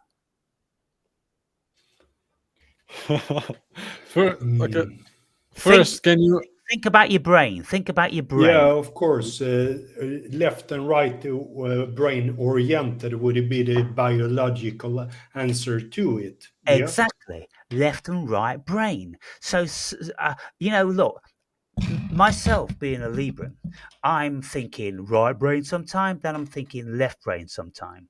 And this is why people, they can't follow me and don't know where I'm coming from when I'm making my videos, because I will speak from a left perspective on one video, then I will speak from a right perspective on the other video. And I say, look, I am not left or right. I have a left and right fucking side of my brain. And my Mm. brain works perfectly functional in both fucking ways. And then I can bring them both together and try to get some sort of consensus and sense out of the two. But I can see what the liberalists are on about, and I can see what the more right wing are on about. But it appears that the vast majority of human beings, But they cannot do that. They cannot discern that they've got two halves of a fucking brain which think in these ways. You they know, only have Yeah. one brain, seemingly. yeah, Yeah, you could see that we take the left. They hold empathy very high, but they are also very narcissistic and thinking me. You know, my feelings, my feelings. I feel this. You know, yeah. while the right is more like they have a compulsive thing towards this uncleanly bestial looking people on the left and so on. While they are, I mean, I have a hard time not seeing them as very disturbed in a way, but also, I have listened to debates, and I mean, the left doesn't stand without uh, very very tricky behavior, very bad faith argumentation, you know. And oftentimes they don't understand things, and sometimes they pretend that they know something about Aristotle and Western culture, but they know nothing at all. And that's very obvious for somebody that that knows what concept goes into this philosopher and this philosopher, and they try to speak about it as it is like this. You know, somebody who is very subversive in a way. That's what I recognized in those kind of debates where certain debaters I have looked at. You know, that they can't put together any uh, good faith argument for a longer time Yeah, and Or- because it's all about their emotions. it's all So about they their need to emotions, yeah, and trick so people, you the know. thing is about the left and right, wing politics, is that they can never find the Aristotelian mean, which is in the epicenter of both sides, because if the left side win and they get into the position of power, then they're going to implement all left wing policies. If the right wing win, then they're going to be implementing all the right wing policies. So you're always going to have this friction in the country, particularly when you've got a nation divided almost 50-50. What we need, can't the world see that we've got to amalgamate both of these parties together? We've got to have one party. We've got to have one party, and between that party, then they have to come to a resolution together with a minority in the same party. And that way, they can't fight against each other. They can't demonize against each other because it's the same fucking party. And they should all be fighting for the same thing, which is stability and wealth and progress, right? But as long as you've always got two parties, you're always going to have one that hates the other fucker. So you're never going to get rid of this. Yeah, but that's a just dichotomy you never come away from. as well, I would say. And also, I mean, politics is a business as well. Yeah. So what was right, like further back, like the Democrats is the left today, you know, but also like the Democrats was the ones who was Ku Klux Klan back in the days, so to speak, and Yeah. the Republicans Interesting. was the other side. And now they're amalgamating. Now they're actually swapping sides. You know, the liberals in America today, they're supposed to be the liberalists. They're supposed to be anti-violence and everything like that. And yet they are the ones that are always espousing and speaking about violence. They're the ones that are saying someone should assassinate Trump and ha ha ha because Charlie Kirk got the bullet. They're supposed to be liberal. They're supposed to be loving. They're supposed to be kind and all this thing. And yet everything that's coming out of that party is the contrary. So none of it makes any sense anymore. But like you say, Andre, because it's a business these days, and so what businesses do, they're going to keep stoking the fire of the same old bullshit to keep that friction, to keep people tuning in to CNN and CBS and all the rest of it. Because if they joined into one party, that fucking business would be obliterated because the people would have the power instead of the businesses. Yeah. So we've got 10 minutes left on this recording. Yeah, it seems like, I don't know. To me, it seems just like a rigged game that will always go on, and I know it's just like a trap for a small-minded human. You Yeah. know, and the one who sees it, he will come out of it, and he will not brag about all this bullshit. You know. So because most human beings are very, very stupid, then they fall into this trap of left and right. Because if they weren't stupid, then they wouldn't fall for it. How many more times is the American public and British public and all nationals, how many more times are we going to keep voting for these politicians when they know that they don't have the people's interest at heart? How many Yeah. times are we going to keep falling for it over and over and over again? So, and I mean, how can we even think that one human that we elect as a president, that one human can know all the things that should be done for all of the people in the country and for everything, Yeah. how can we even think that one human can be capable to control everything and to know what is right? This is just impossible. But we still somehow believe in this shit. Well, you see, the reason why they have this one person which leads that particular party and has the governance to be able to implement all these things is Well, because they absolutely knew if there was two presidents within the same party, then they would never have the same decision. They would always yeah, be yeah, fighting against each other. So the only way out of it is to stop this fighting, is to go, okay, well, we'll give this side 4 years, and then, we'll give that side 4 years, and hopefully that way the country will be balanced, because you've got 4 years of that shit, and then you've got 4 years of this shit, and then it goes back to 4 years of that shit, and then you go 4 years of this shit. And all that ever happens is what Trump's done now. Trump has pretty well eradicated every single policy that Biden implemented. Or Biden opened all the borders and sent, thousands of buses to the border and imported millions of people. Now Trump's rounding them all up and sending them all back. Who's paying for this? The idiots in the street yeah, that votes these yeah, people in. They're all paying an enormous amount of their wealth to get this shit cleaned up. And then when Trump comes out, there'll be another liberalist government in, and they'll open the fucking borders again. yeah.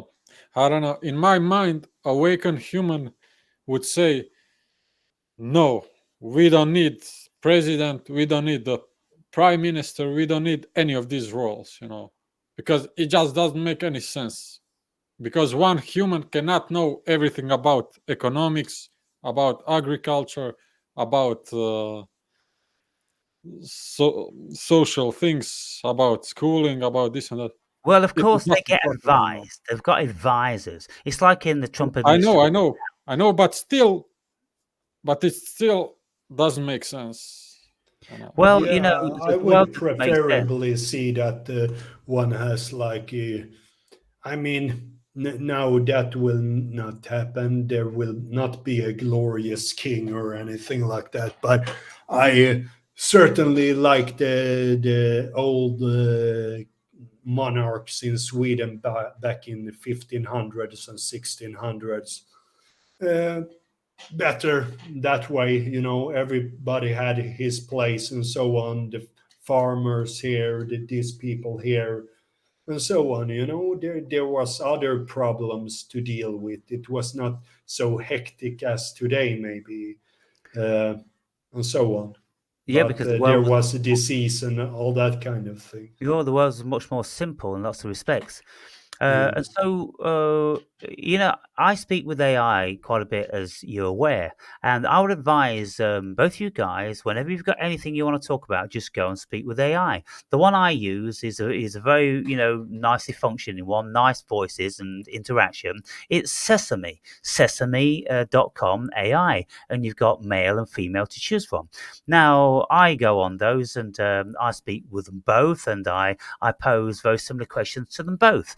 And what you get back is you get back whatever the world has uploaded to their system, whatever their writers or engineers or programmers, whatever they consider to be, befitting. Now, of course, in relation to philosophy, they've not banned any philosophers that I'm aware of. You've got Nietzsche on there, you've got Aristotle, Plato, and Plotinus and all the rest of them. And you can say, well, who in history have said this and had this opinion? And you can get that straight away. And it's a beautiful thing. And so I said to AI, I said to look, we can't trust our politicians.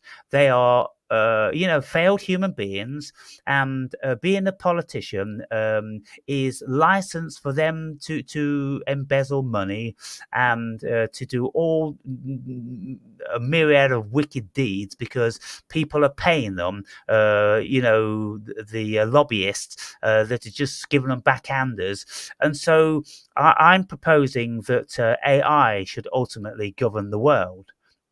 And because it would eradicate all of these paedophile systems that run the globe, it would eradicate all the embezzlement. It would eradicate any reasons for any war, because we know that the wars are all contrived by the powers that be, because they all own the industrial military complex, and they're going to be, even more wealthy out of it. If we've got AI running the world, there's doubtless going to be problems, but we ain't going to have any of those problems. What do you guys think about that? Yeah, Uh, seems yeah. seems like a human ego. It really, makes things go in wrong directions many times. So the AI, I think, also kind of could solve this, It's going to be this impartial. ego part. It's going to be Yeah, impartial. It's not going to be subject to embezzlement. It's not going to be subject to coercion. It's the not going to be subject interests. to biases. It's not going to be subject to culture. It's going to be so free from so many things. It's just going to look at the data, whatever the best thing to do Yeah, for it's going to be very egalitarian. The best thing to do for the majority. yeah, Yeah, but I think that is a thing that we cannot know, because AI is vastly more complex in the end, uh, with all its systems and so on. So we never know how that will become. And uh, I think one day we will know. the thing is, like, what is right, what is wrong. I mean, I would think it's right to let people die and so on, through neglecting certain parts of the world, and say we don't have anything to do with that any longer, and they can do their shit on their own, and we don't give them anything. Let's see how they make it themselves. and then they will either make it or they will self eliminate. So that is more the thing I think is like, I don't see it in sentimentality or any moralism whatsoever. And don't, I'm not so fond of like, oh, one love, one world, all together, holding hands, singing Kumbaya.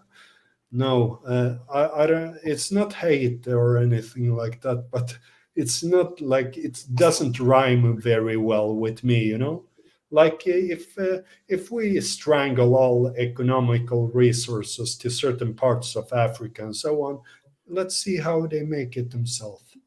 And let's do it to all the rest of the world as well. That would be the best. And if they die, then we can take the resources within those countries as well. There's nothing wrong with that. Might is right in a way. Yeah, well, what about thinking about it like this? If you're speaking about that from a powerful Western oriented country, saying, well, let these Africans die, and if they can't make it on their own, fuck them. Well, uh, if you were born in Africa, if your spirit was born in Africa and you were an African, you'd have an entirely different perspective. And so this is what I try and do. I try to put my perspective in other people's shoes and bodies and souls. Now, I don't think it's remotely human to say, fuck it, let them do it on their own. I think the whole world has an obligation to every single country on the fucking planet, every single culture and every single creed. And I think that we've got one world, and it is vile and disgusting that you've got countries like America who have considered that they own the fucking world, and they've conquered all the resources, and they've corrupt governments all around the world, and they've assassinated governments, and they've created wars so they can get the resources. I think that's vile and disgusting. And I think if anyone should die first, it should be the people that run America, because those policies have to change. Don't you think that, one world, one human, one species, we should Yeah, all. but everything comes from genetic as well. So everything that has been created come from respective cultures and respective people. They have beautiful things in all races and all cultures and so on. But what about the thinking about it like a tree instead? I have my friends, I have my mother, I have my brother and so on, and then I have my friends. So it's more like a tree going outward, and we care more about those close to us, and then we care about some person Yeah, on the other side of the world that don't resemble anything like us, like as much as it would be like with a brother or a friend. yeah. But So I think that is the by the more way, more natural we're thing. going to get cut off within about 5 minutes. Do you guys Yeah, want to go for another half an hour or? yeah, Yeah, sounds absolutely. good. Sounds Yeah, good. okay. So when it gets cut off, then I'll call you straight back. Okay. Yeah, well, you see, when we look at, Africa and Asia and these sort of places, well, I mean, the Western world has built its infrastructure on the premise of gold, bauxite, iron ore, and cobalt, and all these minerals that are used for creating computers and all these different sorts of things. The Western world wouldn't be the Western world if we didn't have all those resources, which effectively we've stole for peanuts, and then we've left those countries completely impoverished. I mean, that's the greedy, vile human nature. Yeah. It shouldn't happen if we are a sophisticated, caring species, but it is happening in the world, which speaks volumes, doesn't it? Yeah, and I think also it's like based on what standards do we go by, what perspective do we go by. We can either look at it like, yeah, it's bad, but I mean, there's not much one can do about that. You know, I don't pay to any help organization, so that's how little I care about it. You know, I rather pay that.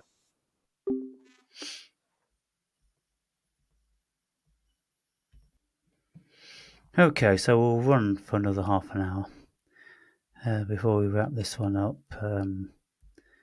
We're getting into a few topics.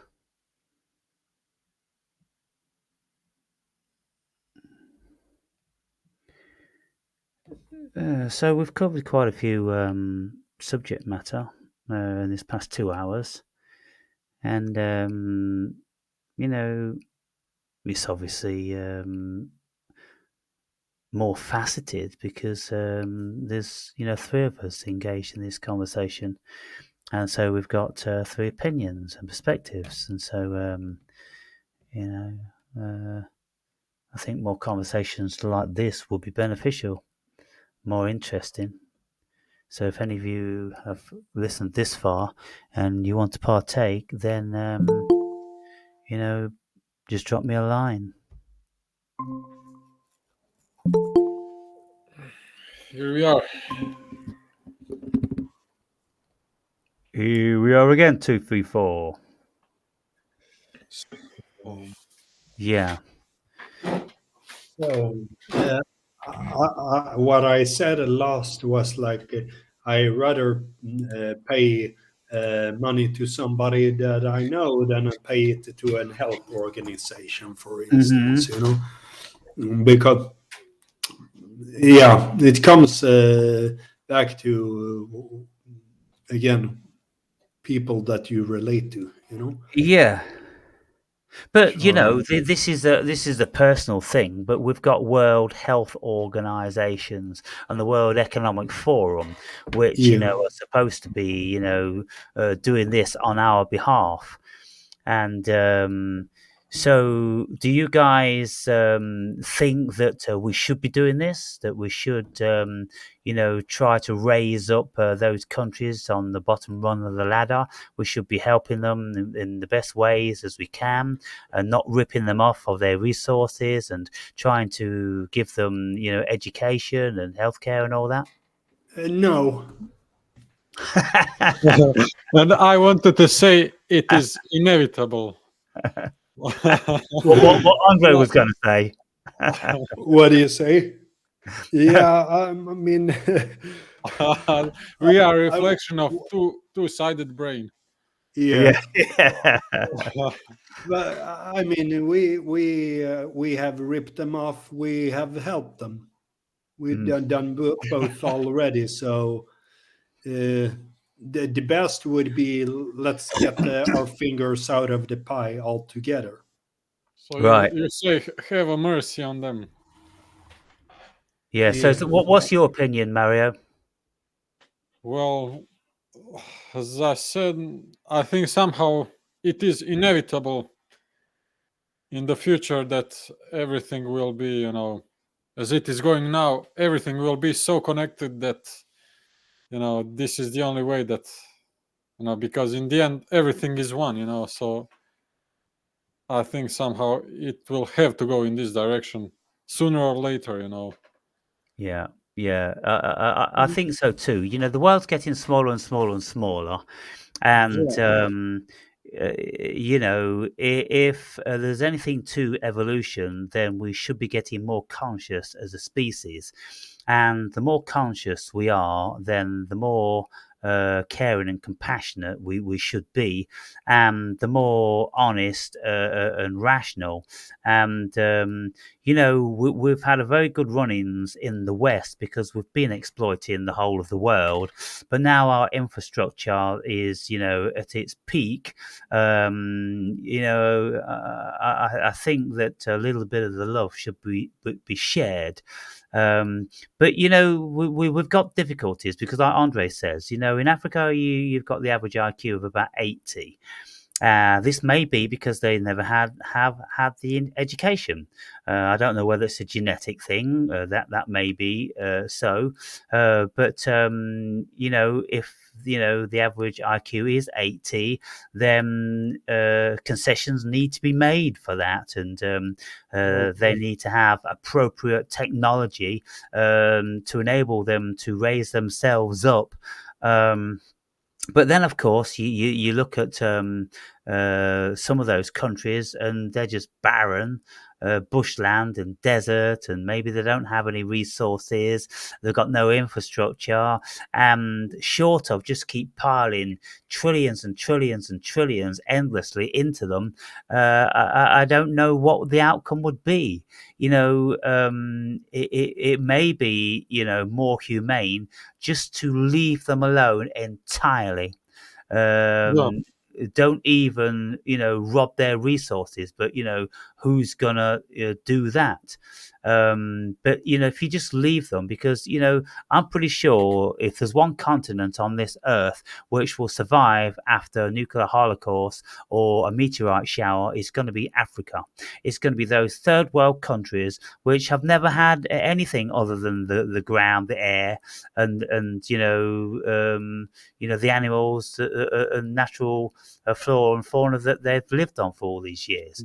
And so I would think, Africa being the oldest civilization on Earth, it will be the last standing as well. Yeah, yeah, quite possibly. That's When the West have nuked themselves, or they've created viruses or crazy robots and AI that has gone rogue, well, I think to leave Africa alone, they may be very grateful for that in the end, yeah.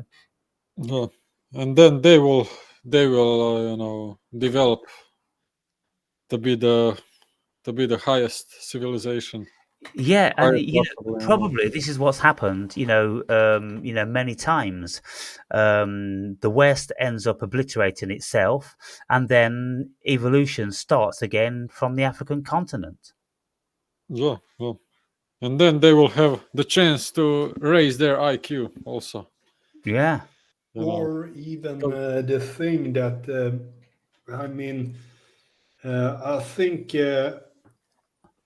we expect, or there might be people that know that they can't evolve through the European standards or something like that as well. But I think they need, if for their sake, they need to find a path themselves and develop from what they have,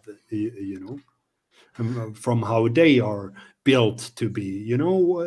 Maybe they are built to be tribesmen for all eternity. yeah. Uh, and so on, and that's I, I okay.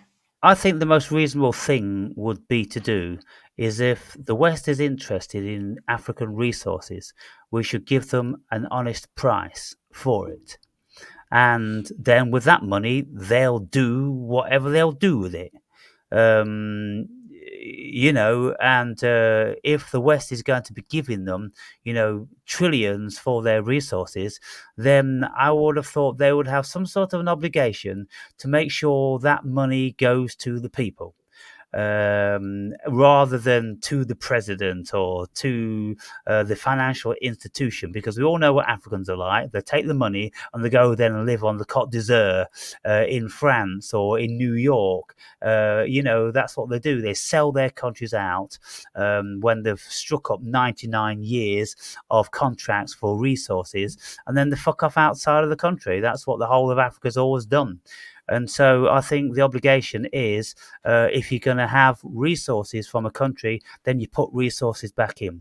You put water pipes in. You build dams. You create schools, universities, education systems. That's the sort of thing. And, that sort of thing is being done.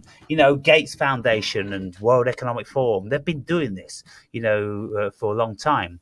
And so, I think we're on track somewhere along the lines. Yeah, I mean, he's, but that's also a way to look good in the eyes of other people. That also how billionaires do, to look like, look me, Yeah. I'm doing this good thing here. but he has also experimented with them and put Yeah. the vaccine into them and all that kind of stuff. And wasn't Yeah. there an experiment where Bill Gates wanted them to eat their own feces or something like that? Right. Also, I don't remember exactly. And also, Uh, like in 1970s or 60s, when it was when they put up this program to stop the population growth of third Yeah. world Yeah. countries.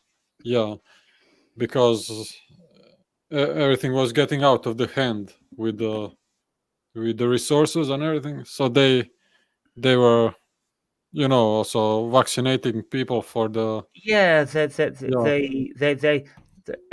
What was it in the female contraceptive? They were putting mercury or something like this. They were yeah, shit like that. polio and also for vaccine, I think. and Yeah, also well, for polio the vaccine, AIDS. that was in India, and that, Yeah, gave people growing legs out their necks and all different sorts of shit like that, wasn't it? yeah, yeah, and also for the AIDS, there Yeah, was. yeah, but they Yeah, so the human being, we've got a lot to answer for. And so in my videos, when you guys watch my videos, you guys, you've watched enough of them to something of what I'm about. And I'm always being provocative, and I'm always trying to get people to think outside of the regular parameters that they think from. And if they want to get angry about anything I say and come and speak to me about it, great. Or put some comments down, let other people comment from their comments. But invariably, nobody's getting involved in this. And I just think everybody's just become very, very dull and complacent. And there's very few people on this planet which are going to be doing anything to save humanity.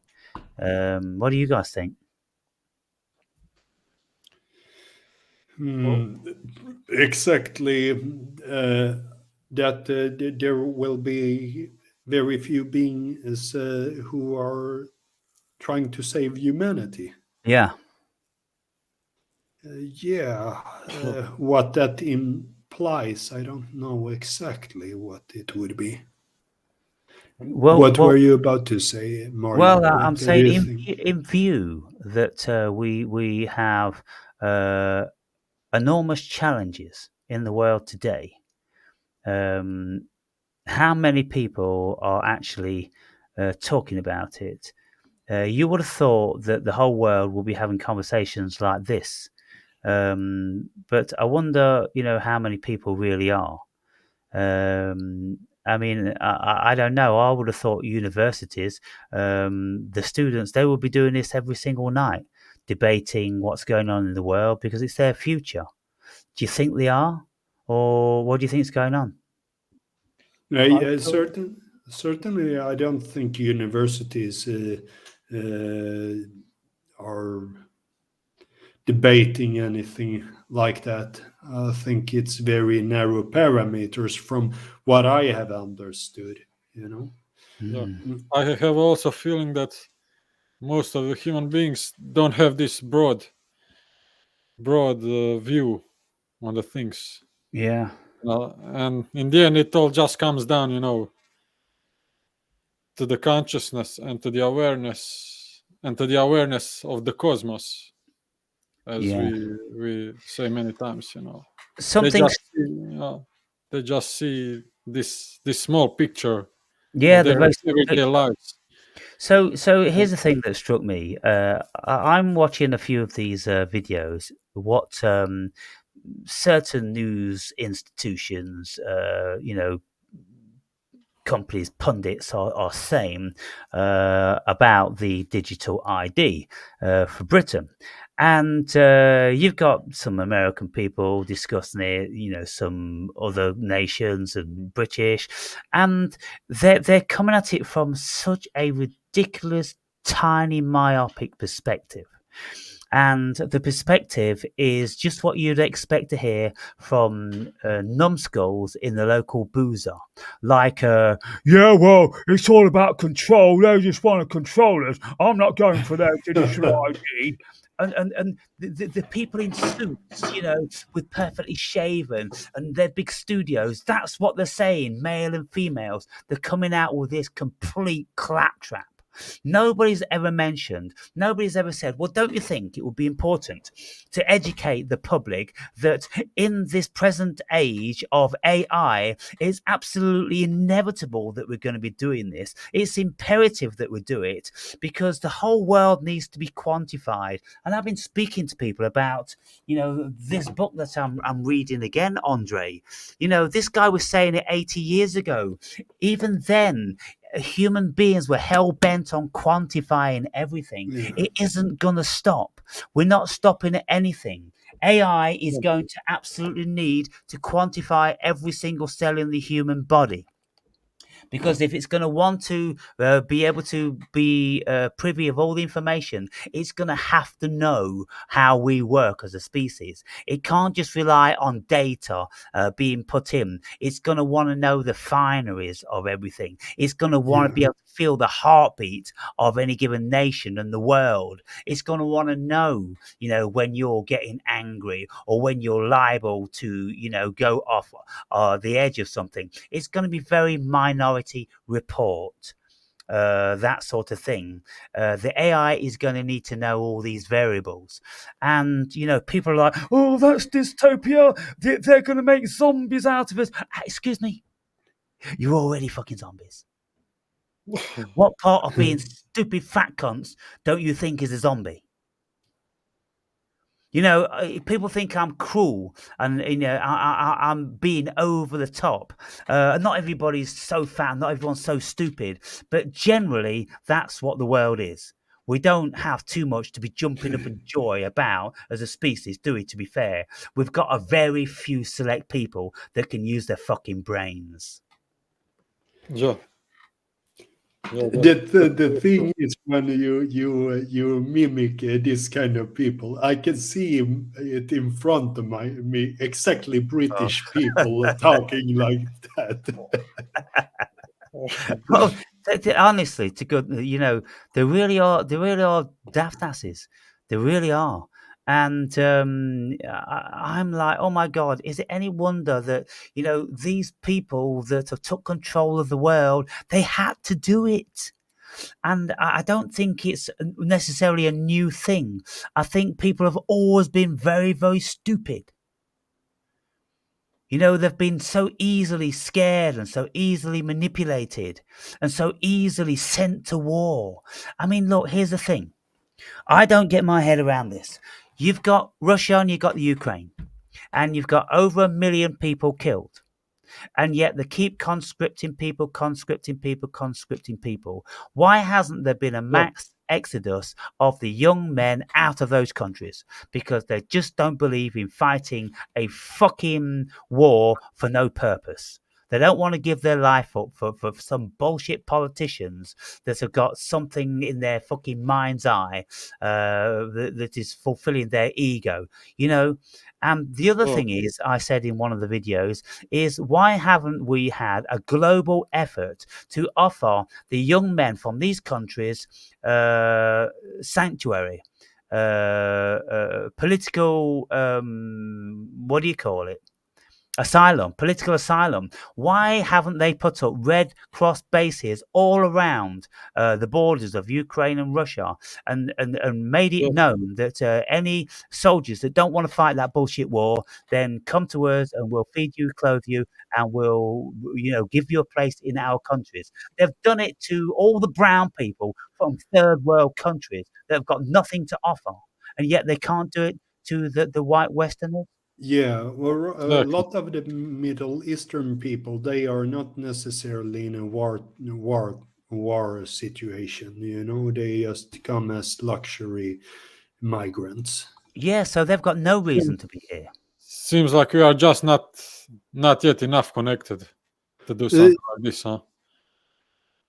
We are just not enough connected So, as but the humans. what or what? actually is going on? The whole world, nobody's come up with this idea. I've not heard a single person saying we're going to offer amnesty to any young men that want to flee these countries because we're not Yeah, supporting this war. yeah, it's crazy, huh? When you think They'd about. rather just keep listening to the numbers of hundreds of thousands more young men dying. And the war just goes Yeah, on and on and on. And what happens? All the nations around the world are just keep sending more armaments so more men get killed.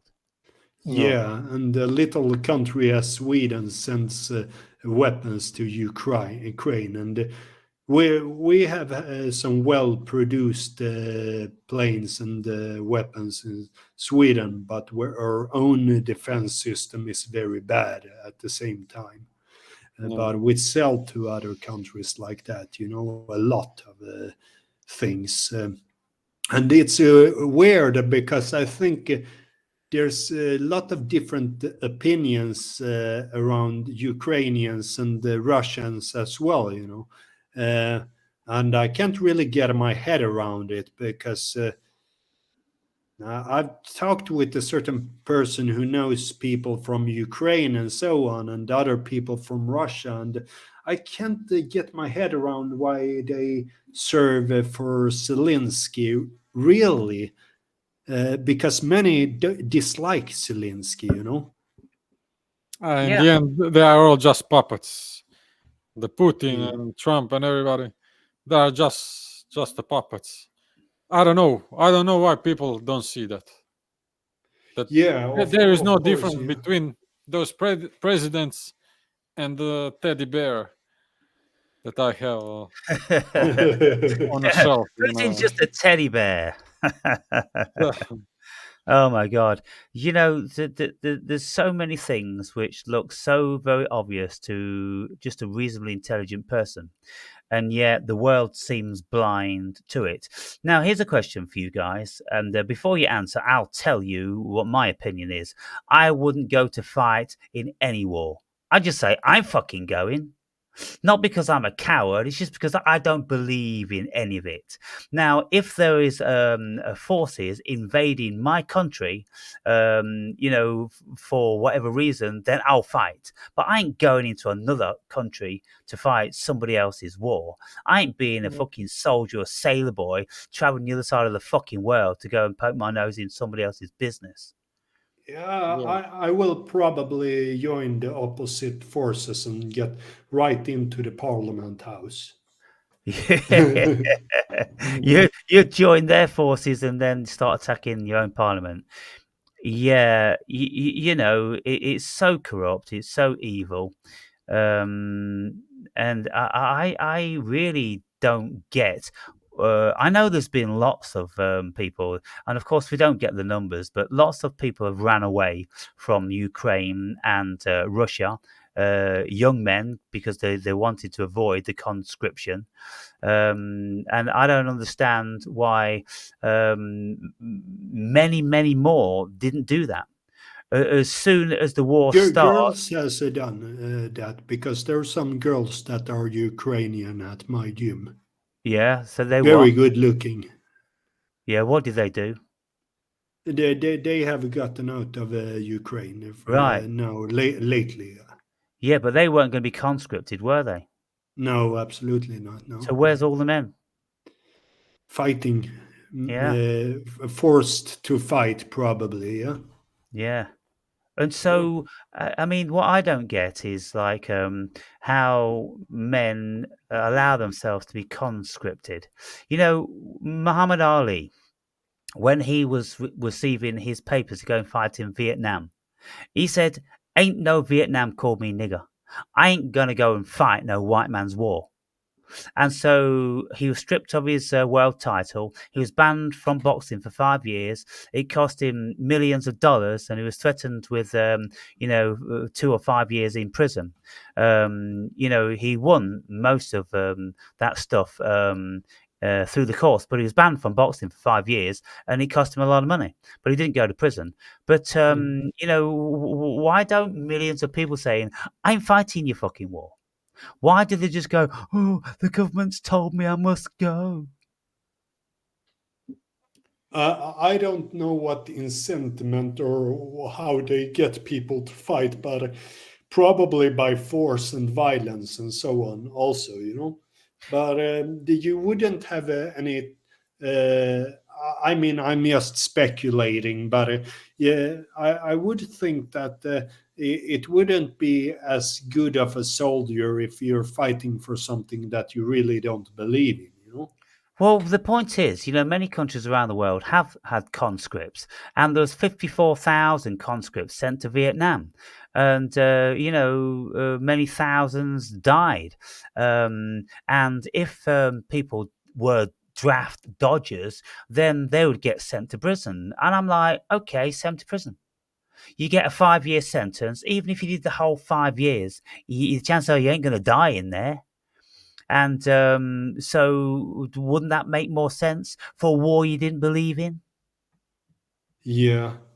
Yeah, my father, he was running away from military conscription. It was nowadays it's not law to train in military in Sweden. Right. It's not So law to train in the military. yeah, like it was in the past, like everybody should go National to service the. is forced. It's forced Yeah, upon. Yeah. but when my father was young, it was like that. Yeah, Yeah. so he ran away because he loved to work a lot and he don't want to miss getting any money. You know, Right. so he kept himself hidden and still worked and so on. Right. Yeah. Yeah. So, I mean, Mario, if your country was at war with a neighboring country and they were going to draft you, what would you do? Well, for sure, we had that experience recently, like in the 90s. Croatia Yeah. was in war with Serbia when Yeah. the Yugoslavia broke up. But from my perspective, unless it is like direct attack on my city or the place where I'm living, I would have never ever even think about defending some I don't know how would I call it, some Some. idea, fake Yes. ideals. Yeah, because the war with Serbia and Croatia and all that was all about ethnic cleansing, wasn't it? Yeah, With varieties of Muslim, with Sunnis and Shiites and all that, was it? yeah, yeah. I mean, Croatia, Croatia wanted independence, but the problem is that in Croatia and Bosnia and Herzegovina, there is a big mix of Croats, Serbs, and Muslims, and Yeah. and because of that, it was really hard to, everybody wanted, Serbs wanted it to be Serbia, Muslims wanted it to be Bosnia, Croats, Croatia, So this was the problem between these three, Yeah, Mm. So Bosnians are Muslims, and yeah, then well, Croatia is Catholic, I think, yeah, right? yeah, And but then little Serbia is Orthodox, Orthodox. yeah, Yeah. so also religions.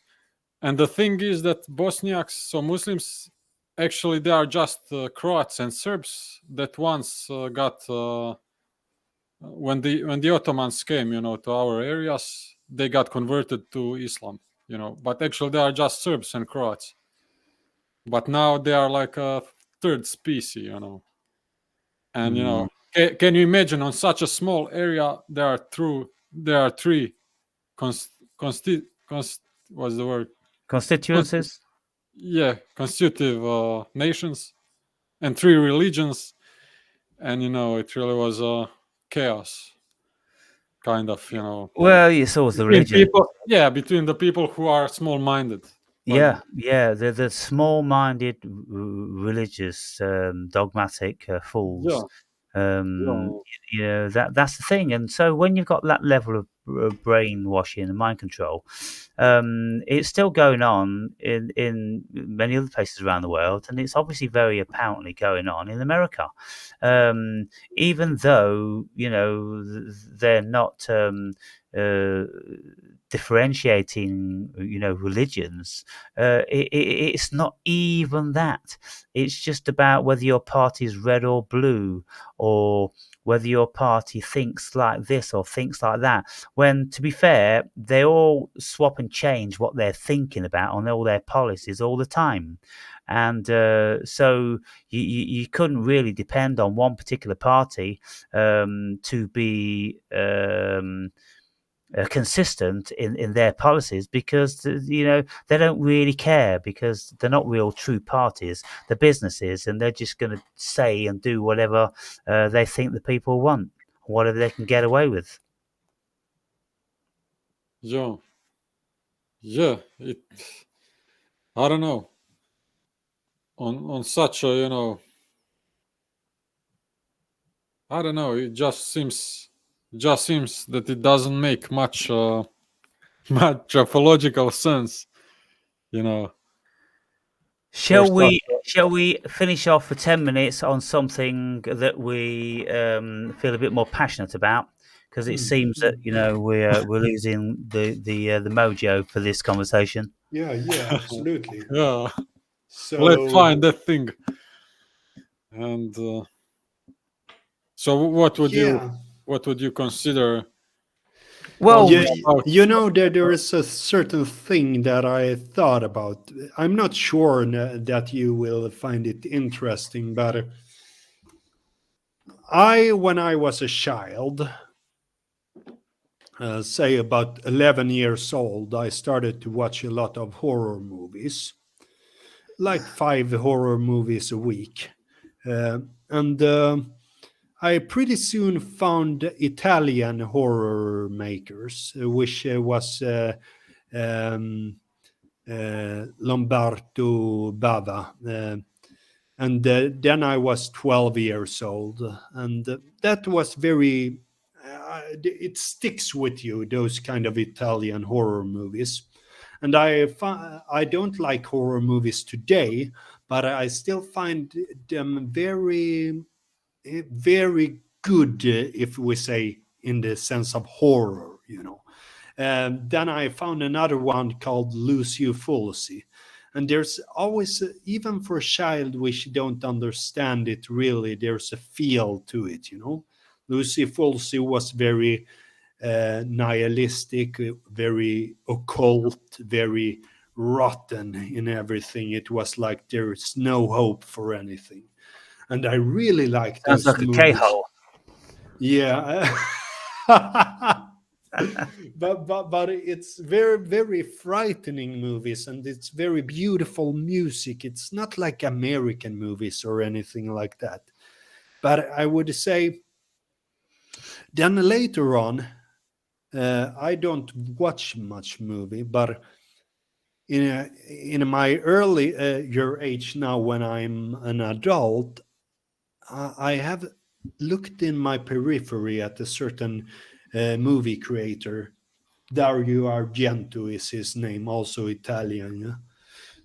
And then I thought to myself this week, oh, I never found this big maker of horror movies when I was a child.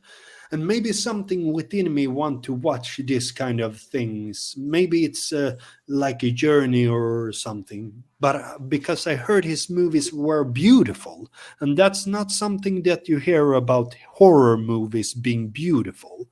And I looked at a movie called Suspirion from 1977, and it was really something psychedelic over it all. It grasped me right off the bat. From the 5 first minutes was like a Alice in Wonderland thing. It fairy tale feeling over it. Yeah. And mostly a woman cast it was also.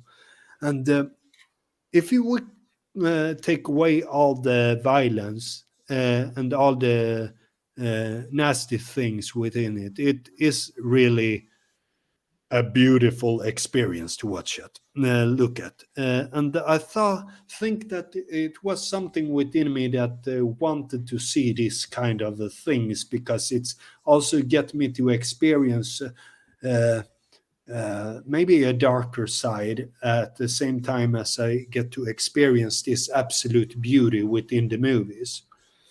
So it's very strange, and it's very worth looking at Suspirian, because it's something else. It's something else. The movie, the angles, the things, and so on. And then I looked at one more movie, and he ingrained much nature and animals into his movies, and that's is because he had a very strong love for nature and animals.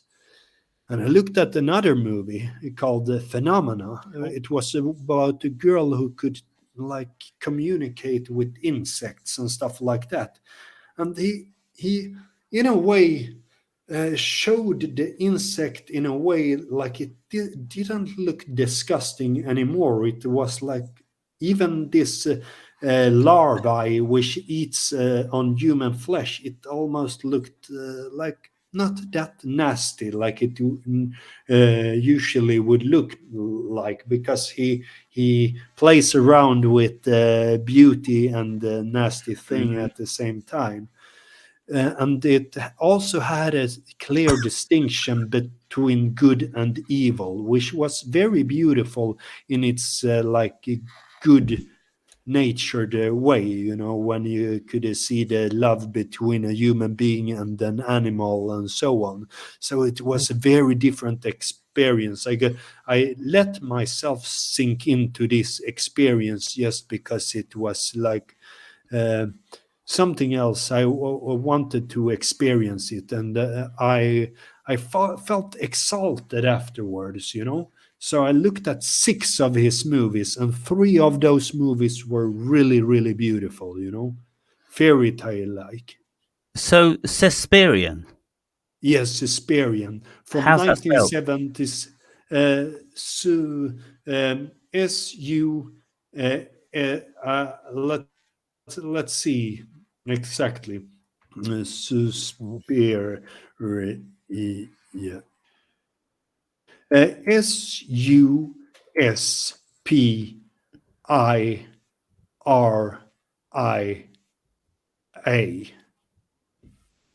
Suspiria. Yeah, and you should look at the one from 1977, because there has been a remake from 2018. And Hmm. I didn't look at that from 2018, because that's not even the same person who had made it. It's not the same thing what I have heard.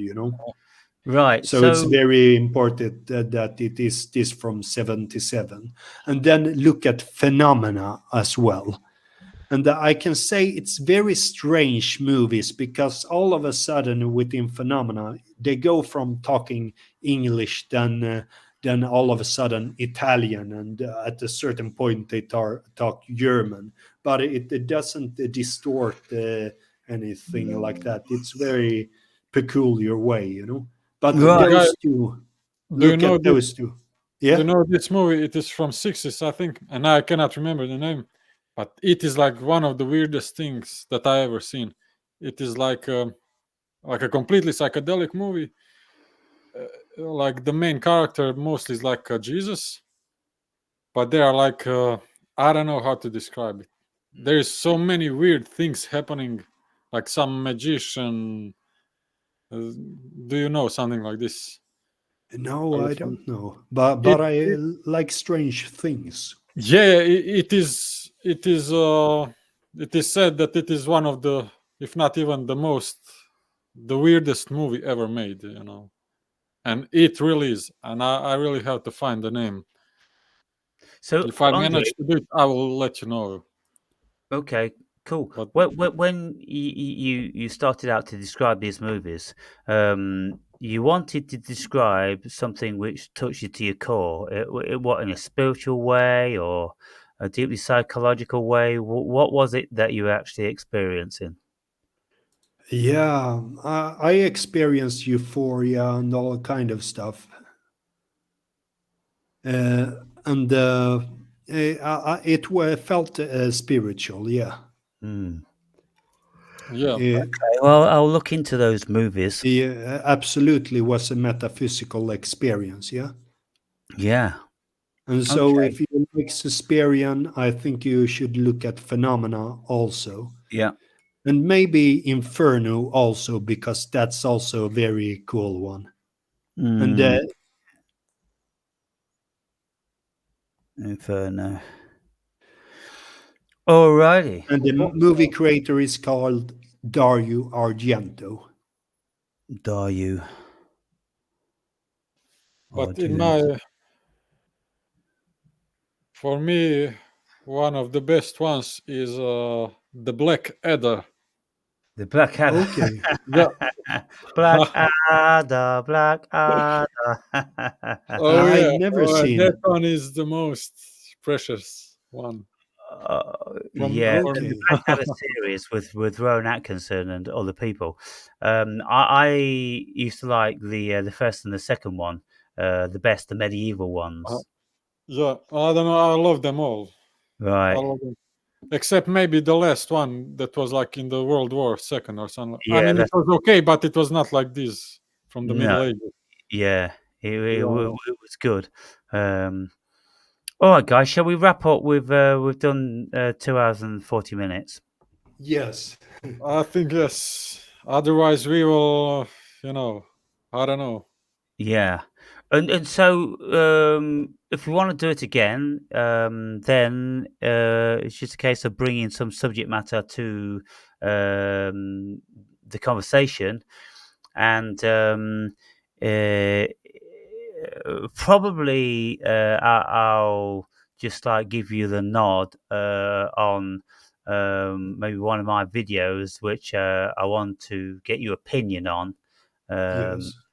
and so we talk about those sort of things, like we have done now with the digital ID and the AI and where we're going as a race, why everyone's so freaking dead, and oh goodness me.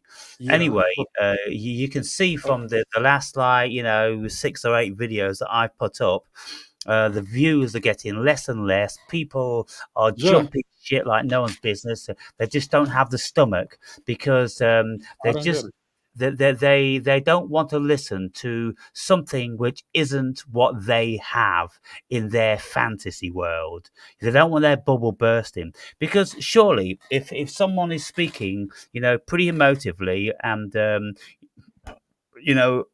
people who are watching my videos, I wouldn't think they think I'm an idiot, and so they might want to listen closely to what I'm saying, to see if there's anything that they may have an allegiance with, and if they don't have an allegiance with anything I'm saying, then that's an ideal opportunity for them to introspect, to see what really they do think, whether they've got any grounds just to throw what I'm saying out, because that's what they've done with the idea. I'm not having an idea. It's they're about to control us. But then if I had a conversation with any of them, they wouldn't know what the fuck they're talking about, and it'd just be shockingly embarrassing for them. But that's the state of the world we're dealing with, and I'm pretty shocked because I would have thought people watching my video, they would have had a little bit more idea about these things, but it appears that nobody knows anything about meditation, nobody knows anything about out of body experience, nobody knows anything about religious Yeah, experience. All these things I speak about, psychedelics, no fucker knows anything about them. yeah, It's just shocking. I'm like, where the fuck has the world been? yeah. I don't understand why nobody is drawn to to make a conversation on it. I bet there are some people, but then again, if there are, why aren't they drawn to do it? Yeah, I don't why aren't understand they it. drawn just to put some comments down? Yeah, Why isn't there anybody out there other than you guys that just thinks like, yeah, I think I'm going to go and express what I feel about it to the Awake and Brave? Why are they all shaking in their fucking boots? Yeah. Or That's very strange yeah, because it's just text. You don't even have the Yeah, person face to face, you know? yeah. yeah, Or even just for I do it even just for the sake of talking to you, yeah, to you legend that I listened for so many years, yeah. I Well, I mean, just do it for the sake of that, yeah, that's a wonderful contact the thing. legend, yeah, yeah, How many other, YouTube providers could you actually have a casual conversation with? yeah. They're far too big and important to speak with their, viewers. They can only speak with, big people. If you look around all these YouTube channels, they're all talking to big people, big people. They're not talking to the average Joe. They're not talking to their Well, listeners. They're not fucking interested, you see. It's all about money. they're just blabbering about Trump, about Yeah, about this some and that. bullshit. They're not Elon talking Musk. about real fucking things. Yeah, yeah, Anyway, until next time then, guys, then, leave it, a week or 10 days or something until we've got some good subject matter, and then we'll Yeah. do it again, yeah? Yeah, I we think do. this was really good to have a three talking as well. That was Yeah, great.